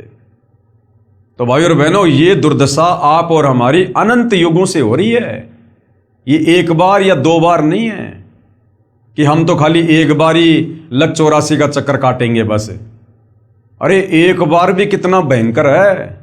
एक कुत्ते का जीवन देख लो भाई और बहनों, 10-15 साल की उम्र होती है, उस कुत्ते का जीवन देख लो, सुबह से लेकर शाम तक पूरी रात वो भौंकेगा क्योंकि उसकी आदत गंदी, भौंकने से उसको भूख लगेगी। सुबह क्या करेगा, किसी के घर पर जाएगा। अब उसको कौन खिलाएगा भाई, कौन खिलाएगा उसको? उसका भाग्य किसी ने टूक डाल दिया तो, नहीं तो उसके लठ पड़ेंगे, जूत पड़ेंगे उसके। भूखा मर रहा है, क्या करेगा? घर घर दौड़ेगा, ना जाने कितने घरों में जाएगा एक टूक के लिए। किसी भगवान ने टूक डाल भी दिया, मिट्टी में डालेगा। अब एक टूक से कुत्ते का पेट भरेगा क्या? जो कुत्ता इंसान से ज्यादा भोजन खाता है, एक टूक से उसकी भूख और ज्यादा बढ़ जाती है, साथ में मिट्टी खाएगा। जबरदस्ती किसी की रसोई में घुसने का प्रयास करेगा, घरवाला लठ मारेगा, फिर प्यों प्यों करता हुआ दौड़ेगा। 10-15 घरों में घूम के आएगा, फिर भी पेट नहीं भरेगा। फिर कहां जाएगा? सुबह सुबह लोग जो खेतों में लैट्रिन करने जाते हैं, फिर वहां पर जाकर लैट्रिन खाएगा। 2 कुत्तों में लड़ाई हो जाती है, एक दूसरे की गर्दन फाड़ देते हैं। बरसात का मौसम है, चौमासा, उसमें कीड़े पड़ जाते हैं। कौन इलाज कराएगा भाई साहब का? भक्ति की नहीं, अब वो कर्मदंड भोग रहा है। कीड़े पड़ गए, जख्म हो गया, ना ढंग से खाया जा रहा, ना बैठा जा रहा, ना सोया जा रहा है, गर्दन हिला हिला के कभी किसी पानी में जाएगा, कभी कहाँ जाएगा। लेकिन वो कर्म तो भाई भोगना पड़ेगा। परमात्मा कहते हैं, तुमने उस दरगाह का महल नहीं देखा, धर्मराज के तिल तिल का लेखा। जैसे कर्म मनुष्य योनि में किए थे भक्ति ना करके, अब वो कर्म भोग रहा है। खुजली हो जाती है, खुजली, पूरा शरीर छुल जाता है, बाल उड़ जाते हैं। और ऐसे कुत्ते को तो कोई अपने आसपास भी नहीं फटकने देता, लगाएगा बीमारी, लठ मारते हैं दूर से। वो जाता है भोजन के लिए और लोग दूर से उसको पत्थर मारते हैं, लठ मारते हैं। कभी एक्सीडेंट में कोई गाड़ी वगैरह, कोई मोटरसाइकिल का पहिया उसके पैर पे चढ़ जाता है, क्योंकि अहंकारी जीव है, तभी तो वो कुत्ता बना। मनुष्य जन्म में अहंकारी था, तभी तो उसको कुत्ते की योनि मिली। और कुत्ते क्या करते हैं? रोड पर बैठेंगे बीच में, और गाड़ी बिल्कुल नजदीक आने वाली होगी तब जरा सा हटेंगे। तो कई बार क्या होता है, गाड़ी का पहिया उसके ऊपर ही चढ़ जाता है और पैर टूट गया, कमर टूट गई, घिसट घिसट के चलेगा, घिसट घिसट के। ऐसी दुर्गति से एक कुत्ते का जीवन। और ऐसे ऐसे करोड़ों जन्म लगातार भी हमें कुत्ते के मिल जाते हैं। मनुष्य जन्म में जो बीज हमने बोए होते हैं कुकर्मों के, शास्त्र विरुद्ध साधना के, जरूरी नहीं है कि एक बार लक 84 योनि भोगने के बाद हमें जो मनुष्य जन्म मिलता है वो खाली एक एक शरीर धारण करके मिलता है। नहीं, अगर एक बार आप जी कुत्ते की योनि में चले गए तो जरूरी नहीं है कि एक बार कुत्ते की योनि भोगने से पीछा छूट जाएगा। नहीं, वो एक कुत्ते की योनि हमें लाखों करोड़ों बार भी भोगनी पड़ सकती है लगातार। और करोड़ों बार जब एक ही कुत्ते की योनि भोग लेंगे, इतने कष्ट भोग लेंगे, उसके बाद फिर दूसरी योनि में डालेगा काल। जिस प्रकार हमने जैन धर्म के 24वें तीर्थकर महावीर स्वामी का जीवन पढ़ा, 20 करोड़ बार बिल्ली, 20 करोड़ बार कुत्ता फलाना दिखना लगातार, क्योंकि परमात्मा का विधान है, शराब पीवे कड़वा पानी, 70 जन्म कुत्ते के जानी। जो व्यक्ति एक बार शराब पीता है, एक घूंट यानी एक कप जो शराब पीता है, उसका क्या फल है? 70 बार लगातार उसको कुत्ते के जन्म मिलेंगे। तो सोचिए पूरे जीवन में वो व्यक्ति कितनी शराब पिएगा। अब उस हिसाब से लगा लो भाई और बहनों, एक दिन शराब पीने से 70 जन्म कुत्ते के। और उस व्यक्ति की 100 साल की उम्र है, और 100 साल में यदि उसने 60 साल दारू पी है रोजाना, तो भाई और बहनों आइडिया लगा लो, लाखों जन्म कुत्ते के भोगने पड़ेंगे, लाखों जन्म लगातार। तो इस प्रकार से ये काल हमारी दुर्गति करता है। फिर गधे की योनि में डाल देगा। और फिर हमने इतने कुकर्म किए होते हैं मनुष्य योनि में, पर दोबारा स्त्री का खोला है, 70 जन्म अंधा हो डोल है। दूसरी स्त्री के साथ में हमने कुकर्म किए होते हैं, उनकी सजा परमात्मा के विधान अनुसार गधे की योनि मिल गई। ऊपर से मनुष्य जन्म वाले कुकर्म के चलते हमें अंधे गधे का जीवन दे दिया काल ने।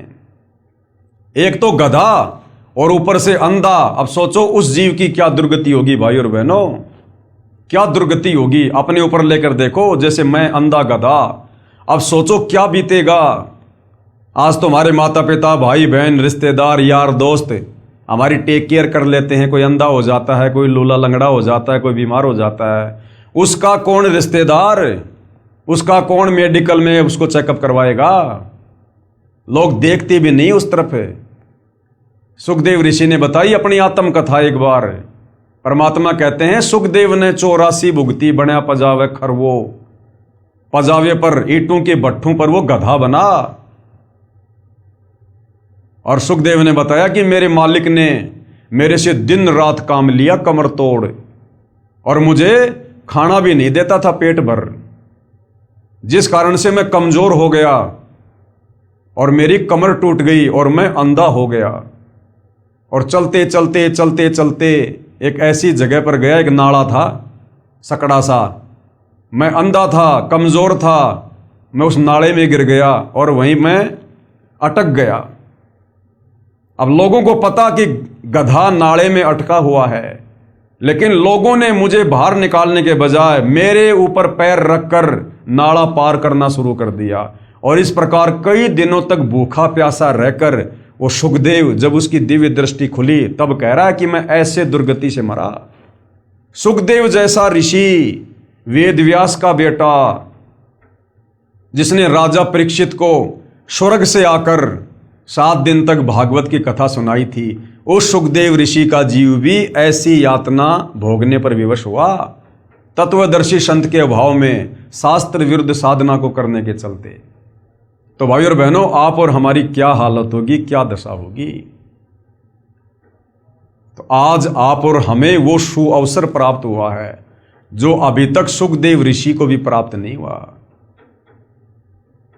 इसलिए भाई और बहनों, इस सुअवसर को मनुष्य जन्म प्राप्त करके यदि किसी ने गवा दिया, खो दिया, फिर हम अनंत युगों के लिए, क्योंकि परमात्मा फिर हमसे बहुत नाराज होगा।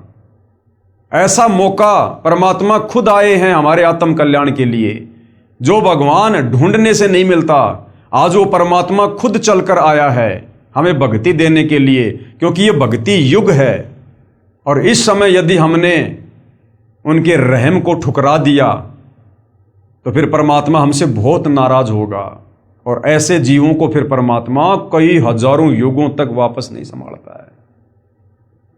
तो भाई और बहनों, ये ऐसा शास्त्र प्रमाणित ज्ञान है कि आज तक हमारे धर्म के चारों शंकराचार्यों ने दिया।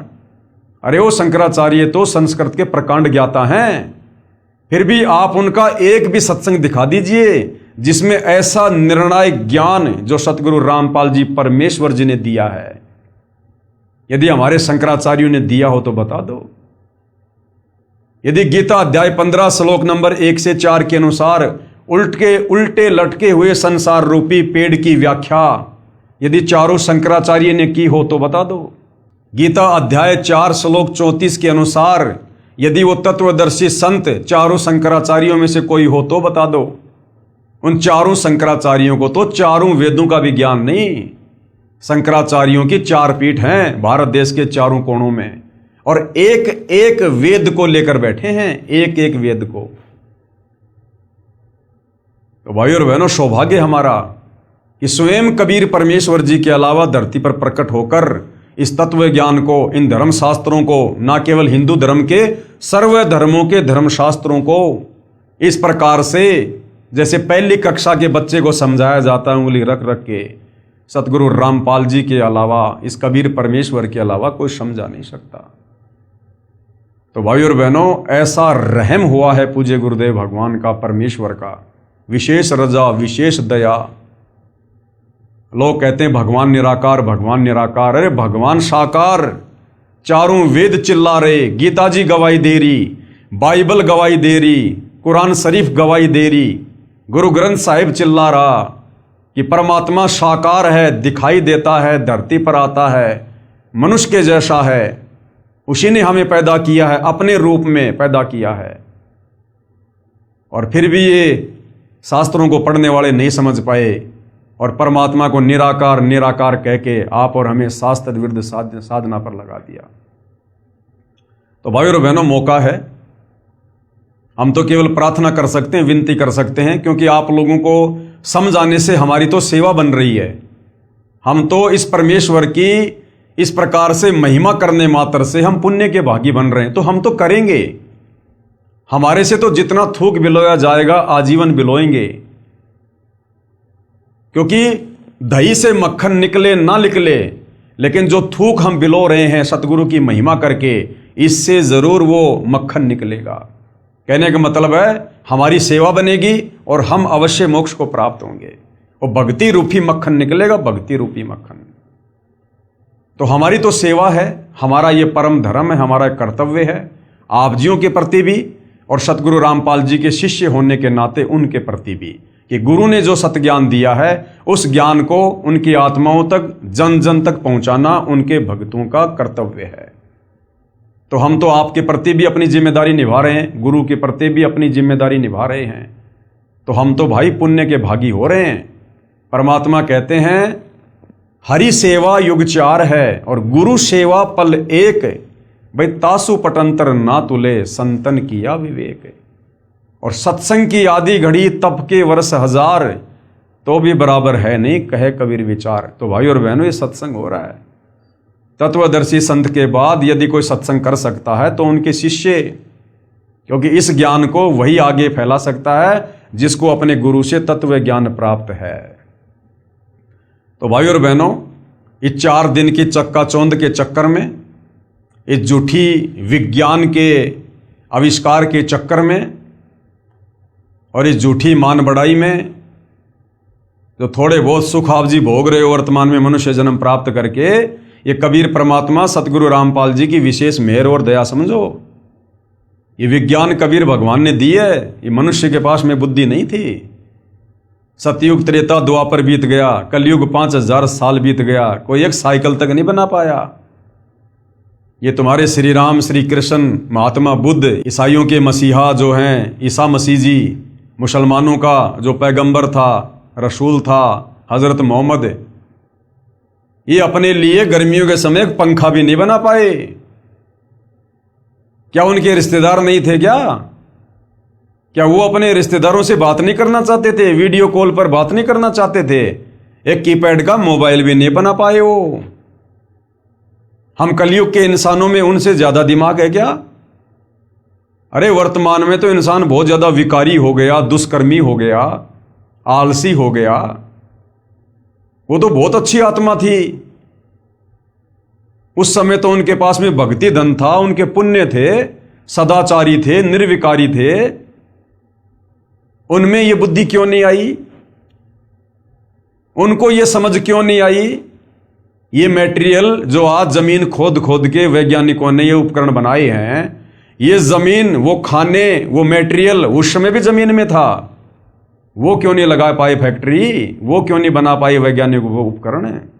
तो भाई और बहनों, ये रहम किया है कबीर भगवान सतगुरु रामपाल जी ने इस कलयुग की पिछली पीढ़ी में, आप और हमें अध्यात्म से परिचित करवाने के लिए। ये भक्ति मार्ग में सहयोगी हैं जितने भी उपकरण हैं, ये विज्ञान, ये भक्ति मार्ग में सहयोग के लिए बनाई भगवान ने, ताकि हमारा समय बचे, हम फटाफट अपने काम कर सकें। पहले रिश्तेदारी में कोई समाचार देने के लिए जाना पड़ता था, दूर दूर रिश्तेदारियां होती थी, 2 दिन लग गए, 3 दिन लग गए।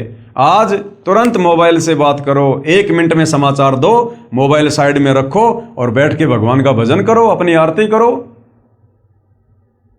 खेतों में काम करते थे, कितना समय लगता था पहले। आज ट्रैक्टरों से काम होता है, मशीनों से होती है कटाई। तुरंत फटाफट अपना काम करो, 1 दिन में निपटाओ अपना, बाकी बैठ के भगवान का भजन करो। कहीं आने जाने में हम पैदल जाते थे, समय लगता था। आज मोटरसाइकिल आ गई, 4 व्हीलर आ गए, एरोप्लेन आ गई। क्यों दिए भगवान ने? ताकि हम फटाफट उन कार्यों को निपटा के, और जो समय बचे उस समय का हम भगवान की चर्चा में, भगवान की महिमा में, भगवान की भक्ति में हम उसका सदुपयोग करें। इसके लिए परमात्मा ने हमें ये विज्ञान दी है, ये वैज्ञानिक उपकरण दिए हैं, ये यातायात के साधन दिए हैं। सत्संग में आएं जाएं, समय बचे हमारा। हमारे दादा परदादा झोपड़ियों में रहा करते थे, आज परमात्मा ने ये कूलर दे दिए, एसी दे दी, ये पक्के मकान लोग जो है ये बनाने लग गए। क्यों? सिर्फ भक्ति में सहयोग के लिए, ताकि गर्मी, सर्दी, बरसात, ओले, आंधी, हम इन सबसे बचें।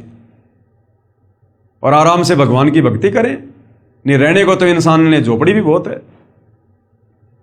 तो भाई और बहनों, कहने का मतलब है आज जो दया इस कलयुग के इस समय में, जिसको बिचली पीढ़ी का समय कहते हैं, जो दया उस कबीर परमेश्वर सतगुरु रामपाल जी भगवान की हुई है, ये असीम है, अवर्णनीय है, अकल्पनीय। उस परमेश्वर का किन शब्दों में धन्यवाद करें, इंसान के पास में शब्द नहीं है। सात समुद्र की मसी करूं, लेखनी करूं बन राय, और धरती का कागज करूं, पर सतगुरु रामपाल जी के गुण लिखे न जाएं। तो सोचिए भाई और बहनों, एक कुत्ते का जीवन और ऐसे ऐसे 184 योनियों में अनेक प्रकार के शरीर हमने धारण करने पड़ेंगे। किसी की उम्र 100 साल, किसी की उम्र 1000 साल भी होती है, किसी की 300 साल। एक पौधा ऐसा है जिसकी 13,000 साल आयु है। वो पेड़ पौधे भी योनि हैं 184 योनि में, वो भी हमने भोगनी पड़ेंगी अगर मनुष्य जन्म में भक्ति नहीं हुई तो सोचिए, जब हम वो पौधे बन गए, 13,000 साल तक उस पौधे की उम्र है, और ना जाने कितनी बार वही पौधा बनना पड़े। तो सोचो भाई और बहनों, फिर कितने लंबे समय के लिए, यदि वर्तमान में हमने सतगुरु रामपाल जी को ना पहचान कर, यदि हमने उनसे उपदेश लेकर भक्ति करके अपने जीव का कल्याण नहीं करवाया, तो सोचिए फिर 184 योनि में आप और हम कितने लंबे समय के लिए कष्ट भोगने के लिए चले जाएंगे। बहुत लंबा चौड़ा दुख हो जाएगा। और ऐसी ऐसी ना जाने कितनी लाखों 184 योनियां भोगने के बाद वर्तमान में जो हम इस सतभक्ति को ना करके परमात्मा को नाराज कर देंगे, उसके बाद ये परमात्मा फिर हमें कभी अपनी शरण में लेगा, दया करेगा। और जब वर्तमान में कुछ नहीं कर पा रहे, तो अगले जन्म में फिर कौन सा हम जो है वो किला तोड़ देंगे। तो भाई और बहनों, आज है वो मौका, लोहा गर्म है, आज मार दो चोट, यदि मारी जाए तो ऐसा सुअवसर फिर नहीं मिलेगा जिंदगी में। तो भाई प्रार्थना कर सकते हैं, विनती कर सकते हैं। मनुष्य जन्म भगवान ने इसलिए दिया है कि इंसान मनुष्य जन्म प्राप्त करके किसी की बातों पर विचार करे, जल्दबाजी में फैसला ना ले। कई बार क्या होता है कि कचरे में हीरा मिल जाता है, कचरे में हीरा। तो जरूरी नहीं है कि बड़े बड़े नेता अभिनेता कोई बात बताएंगे तो उसी बात में कोई दम होता है। हमारे जैसे 2 कोड़ी के जीव भी कई बार अच्छी बात बता जाते हैं। तो किसी की बातों को हल्के में नहीं लेना चाहिए। परमात्मा कहते हैं कि रहीमन देख बड़ेन को लघून दीजिए डारी, और जहां काम आवे सुई क्या करे तलवारी। अरे जहां पर सुई अपना काम कर देगी, वहां पर वो तलवार अपना काम नहीं कर सकती। अब इस शर्ट का यदि हमने ये बटन लगाना है, तो तुम तलवार से बटन लगा लोगे क्या? वहां तो सुई काम करेगी। तो जो संदेशा परमपिता परमात्मा कबीर साहब तत्वदर्शी संत के रूप में अपने छोटे छोटे भक्तों से समाज को दिलवा देगा, भक्ति और भगवान को लेकर, आत्म कल्याण को लेकर, वो संदेशा आप जी उम्मीद मत करना कि आपको टाटा, बिरला, अंबानी या देश का कोई प्रधानमंत्री दे देगा। तो भाई और बहनों, थोड़ा सा विचार करो, ठंडे दिमाग से सोचो, क्या जाता है एक बार सतगुरु रामपाल जी के सत्संग तो सुनो। अरे इतने भी बिजी नहीं हो जितना तुम अपने आप को दिखाते हो, इतने भी बिजी नहीं हो। और सारा दिन मोबाइल पे क्या करते हो? आप देखते हैं ना, आम आदमी को जब भी समय मिलता है तुरंत मोबाइल उठा लेंगे, और मोबाइल में क्या देखेंगे? रील देखेंगे, शॉर्ट वीडियो देखेंगे, और फालतू के धारावाहिक देखेंगे, फिल्मी गाने सुनेंगे। क्या मिलेगा उससे? कुछ नहीं मिलेगा, समय की बर्बादी के अलावा। मन खराब होगा वो अलग। तो उसी मोबाइल से यदि यूट्यूब पर जाकर सतगुरु रामपाल जी के नाम से सत्संग सर्च किए जाएं, तो भाई और बहनों, तत्वदर्शी संत की आवाज यदि जीव के कानों में पड़ती है, उससे भी हमारी भक्ति बननी शुरू हो जाती है, हमारे संस्कार बनने शुरू हो जाते हैं, हमारे पुण्य जमा होने शुरू हो जाते हैं। तत्वदर्शी संत की यदि आवाज भी हमारे कानों में पड़ना शुरू हो जाती है, तो धीरे धीरे धीरे धीरे भाई और बहनों, किसी के विचार जब तक नहीं सुनेंगे, हम कैसे समझेंगे कि वो हमें क्या समझाना चाहता है, उनके पास में क्या अनमोल वस्तु है। तो थोड़ा बहुत समय निकाल के सतगुरु रामपाल जी के सत्संग भी यूट्यूब पर सुनिएगा, ये मोबाइल परमात्मा ने बकवाद के लिए नहीं दिए। अगर इन मोबाइलों में बकवाद करोगे तो अब वो समय भी आ चुका है, इन मोबाइलों में आग लग जाएगी, साथ में तुम्हारे कान भी फटेंगे। ये टीवी चैनल आने वाले समय में यदि कोई व्यक्ति इन टीवियों पर सत्संग नहीं सुनेगा और ये फालतू की ये फिल्में विल्में देखेगा, परमेश्वर का वचन है सतगुरु रामपाल जी का, ये टीवी चैनलों में आग लग जाएगी। टीवियों में लोगों के टीवी फूट जाएंगे घर पर रखे रखे, क्योंकि भगवान ने जिस विशेष मकसद के लिए हमें ये विज्ञान दी है, ये उपकरण दिए हैं, अगर यदि अब हमने इनका सदुपयोग नहीं किया, क्योंकि दुरुपयोग तो बहुत कर लिया, क्या मिला? कुछ नहीं मिला। अब यदि लोगों ने सदुपयोग नहीं किया, इनमें आग लग जाया करेगी। आप देख रहे होंगे गर्मी कितनी भयंकर पड़नी शुरू हो गई है, वातावरण कैसे चेंज हो रहा है। तो भाई और बहनों, अब समय आ गया, परमेश्वर के द्वारा दिए गए इन उपकरणों का सदुपयोग करो।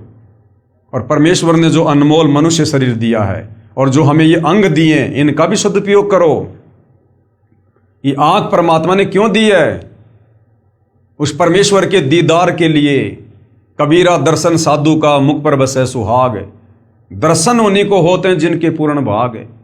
ये आंखें परमेश्वर ने सत्संग देखने के लिए, सतगुरु के, जब वो परमात्मा सतगुरु रूप में आता है, उनके दर्शन करने के लिए।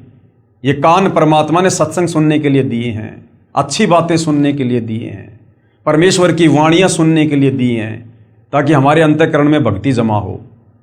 ये जीव परमेश्वर ने सतगुरु की महिमा करने के लिए। जिव्या तो वाये भली जो रटे हरि को नाम, नहीं तो काट के फेंक दो मुख में भलो न चाम।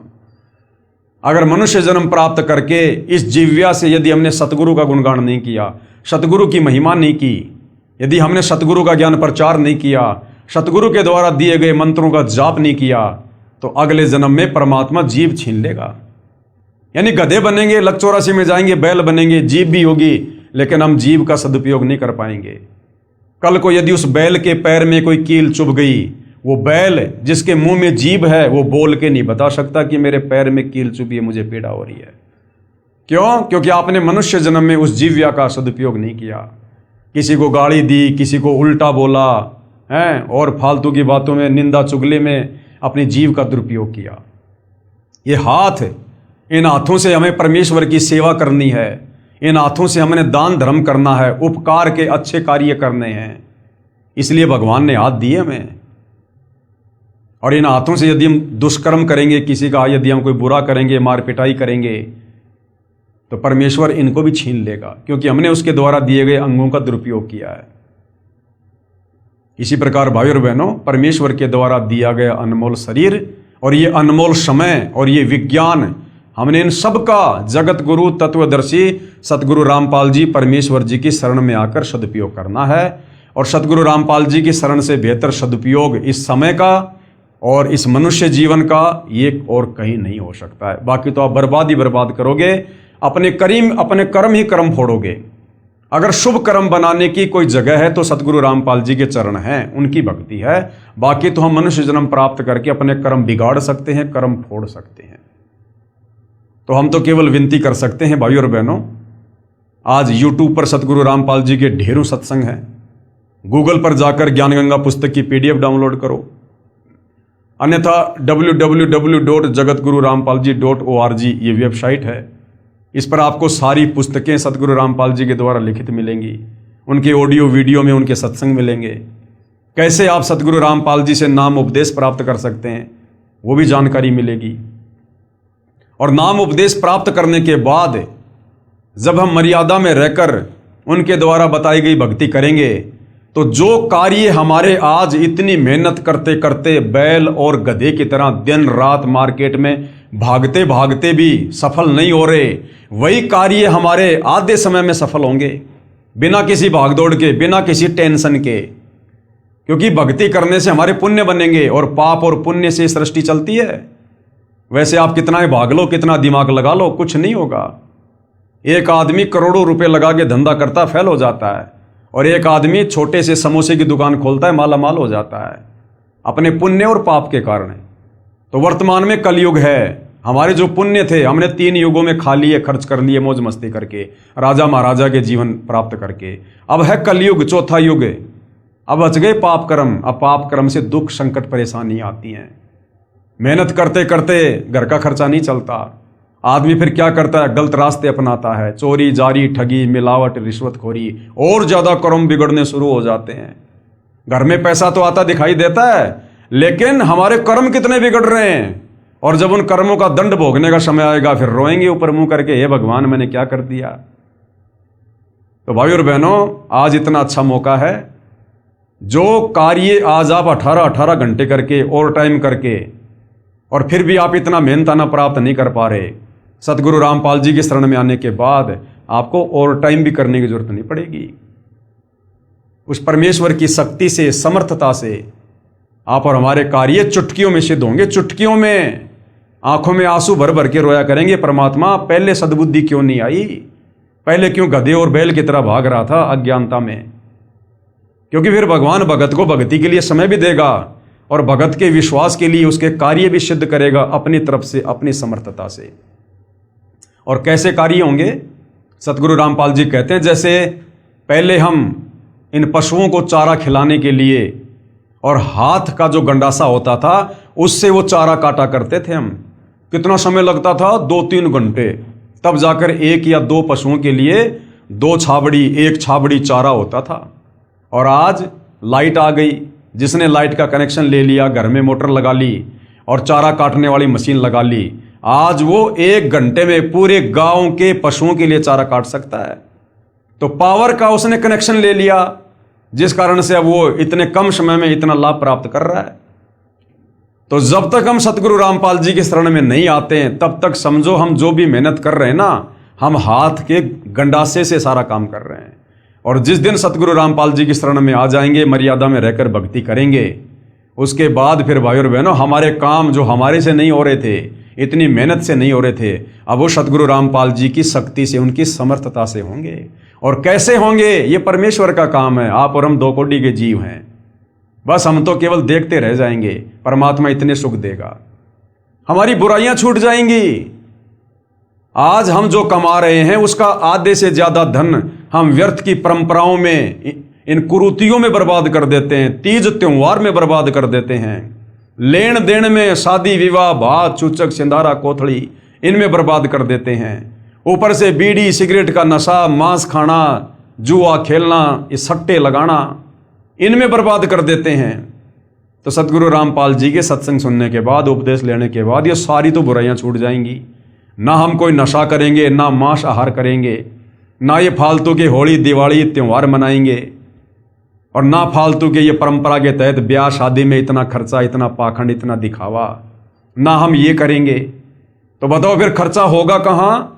जो कमाएंगे वो भी ज्यादा रहेगा हमारे पास में, खर्च ही नहीं हो पाएगा। और अपने गुरुदेव भगवान को दान धर्म करेंगे, 1 रुपया देंगे, भगवान 1000 देगा रिटर्न, समय आने पर 1000। किसी भगत ने फिर किसी के आगे हाथ फैलाने की जरूरत नहीं पड़ेगी।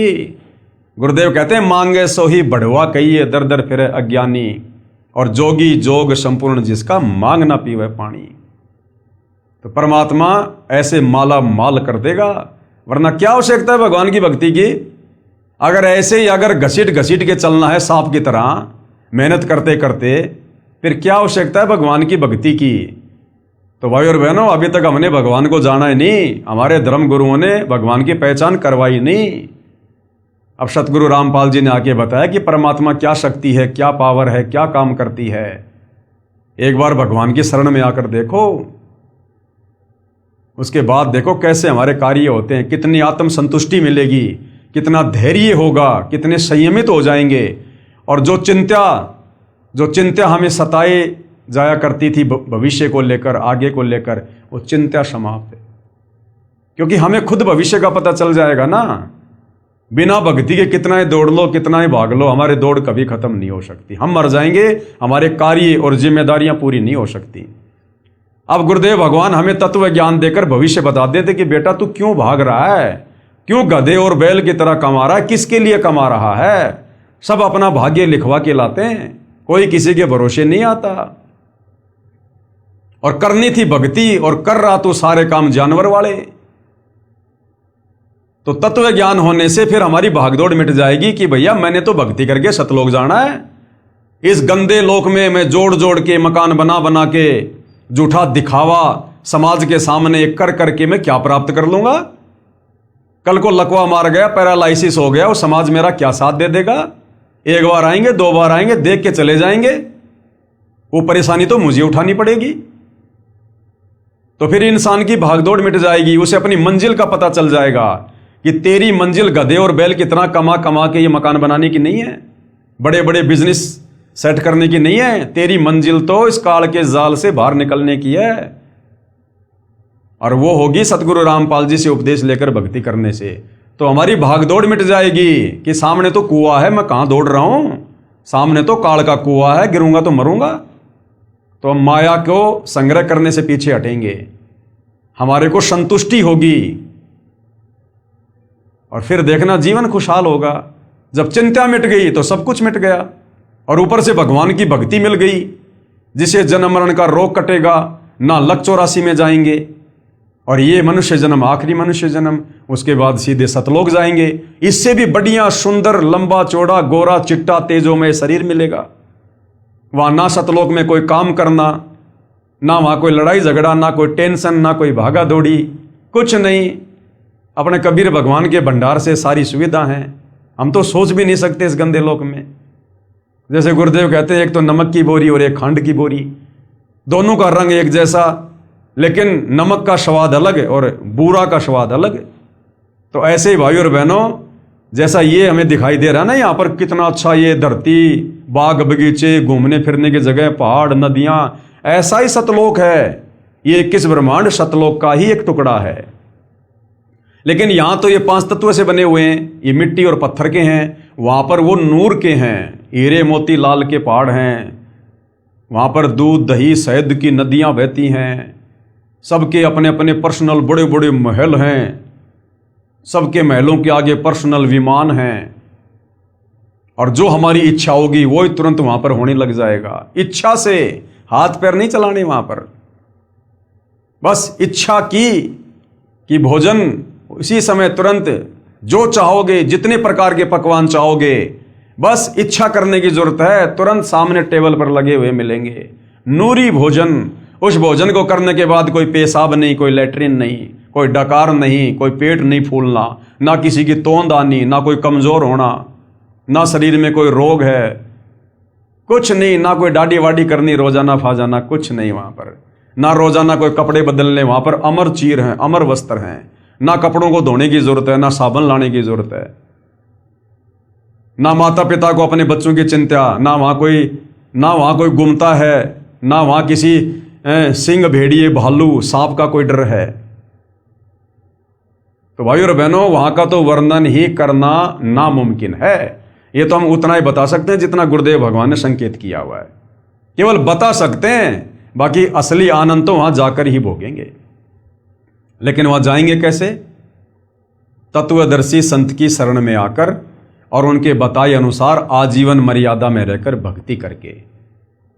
और ये जो हम देख रहे हैं ना, इस काल का ये नश्वर संसार, इसमें चाहे कितनी सुविधा दिखाई दे रही है हमें वर्तमान में, कितनी भी बड़े बड़े राजपद हैं, बड़ी बड़ी कार हैं, कोठियां हैं, धन है, बड़े बड़े बाग बगीचे हैं, लोगों के पास में हैं, बड़ी बड़ी प्रॉपर्टियां, कुछ भी हैं, हमने जरा भी आस्था नहीं रखनी। दूसरों की तो छोड़ दो, अगर हमारे पास भी भाग्यवश अगर इतना धन है, इतनी सुविधा है, हमने उनमें भी कोई आस्था नहीं रखनी है। क्योंकि गुरुदेव ने हमें हकीकत बता दी 21 ब्रह्मांड की, ये खोकापुर है, ये उत्पत्ति और प्रलय में आता है, एक दिन सब नष्ट हो जाएगा, मिट्टी बन जाएगी। ये झूठा दिखावा है, काल ने तुम्हें भ्रमित कर रखा है। और इस तत्व ज्ञान को आधार बनाकर, और जैसी हमारी तड़फ शतलोक में रहते सहते और इस काल के साथ 21 ब्रह्मांड में आने की बनी थी, यानी शतलोक के सुख जिनका वर्णन नहीं किया जा सकता, हमें उस समय जब काल के ऊपर आस्था हुई, हमें शतलोक का एक भी सुख अच्छा नहीं लग रहा था। एक भी सुख, शतलोक की किसी भी वस्तु में हमारी कोई इच्छा नहीं बन रही थी। तब परमात्मा ने हमें काल के साथ यहां भेजा। अब इसी प्रकार सतगुरु रामपाल जी के ज्ञान को सुनकर, सारी सृष्टि रचना को समझकर, सतलोक के सुखों को सुनकर, अब इस काल के लोक में चाहे कितने सुख हों, असल में तो सुख है ही नहीं, ये केवल नाम है सुख का, बाकी धोखा है। फिर भी जो भी कुछ यहाँ दिखाई दे रहा है, हमने किसी में कोई आस्था नहीं रखनी, कुछ भी प्राप्त करने की हमने कोई मन में इच्छा नहीं धारण करनी, और है तो उसमें कोई आसक्ति नहीं रखनी कि ये मेरा है। हमें बिल्कुल नफरत हो जाए, नफरत, और हमारी सुरती सतलोक में लग जाए कि परमात्मा इसी जन्म में पार करो, मालिक इसी जन्म में। रोना पड़ेगा भाई और बहनों, रोना, तब जाकर ये परमात्मा दया करेगा। आप और हमने रिहर्सल शुरू कर देनी चाहिए, यदि वास्तव में हमारा टारगेट सतलोक जाने का है तो। यदि अभी तक आप जी का टारगेट भक्ति प्राप्त करके और यहाँ की सुख सुविधा ही प्राप्त करने का है कि भाई मकान बनाऊंगा, गाड़ी लाऊंगा, बच्चे पढ़ाऊंगा, नौकरी लगाऊंगा, तो ये रिहर्सल आप जियो के कोई काम की नहीं है, आप इसको कर भी नहीं पाएंगे, एक दिखावा होगा आपके लिए। और जिन आत्माओं ने वास्तव में इस ज्ञान को अच्छे से समझ लिया और जिनका टारगेट सतलोक है कि परमात्मा इसी जन्म में, अब की बार लग 84 से पार, तो उन आत्माओं ने रिहर्सल कर देनी चाहिए रोजाना, अपने गुरुदेव के चरणों में एकांत में बैठकर अपने घर पर दरबार साहिब में, और ये विचार करना चाहिए गहराई से कि मान लीजिए अगर मेरे पूज्य गुरुदेव भगवान विमान लेकर आ जाते हैं और मुझे कहें कि बेटा या बेटी चल बैठ, विमान आ गया, चलो सतलोक, उस समय मुझे कौन कौन सी वो चीजें हैं, कौन कौन सी वो काललोक की नश्वर संपत्ति है जो मुझे विमान की तरफ जाने से रोकेगी, या विमान की तरफ जाते समय रह रहकर मुझे उनकी याद आएगी। वो कोई मेरा बेटा है या बेटी है, पोता है, पोती है, कार है, कोठी है, संपत्ति है, माँ बाप है या पत्नी है, क्या है। एक मन में एक विचार कीजिए, कल्पना कीजिए कि जैसे मैं बैठा हुआ हूं, इधर मेरा मकान है, मेरा परिवार है, सारी सुख सुविधा है, और इधर मेरे गुरुदेव भगवान विमान लेकर आ गए और कह रहे हैं बेटा आजा फटाफट सतलोक के लिए चल। अब मुझे कौन सी वो चीज है इस संसार की जो मुझे विमान की तरफ जाने से रोकेगी? वो बैठकर हमने चिंतन करना पड़ेगा, ये कल्पना करनी पड़ेगी कि हकीकत में गुरुजी आ गए और मुझे बुला रहे हैं।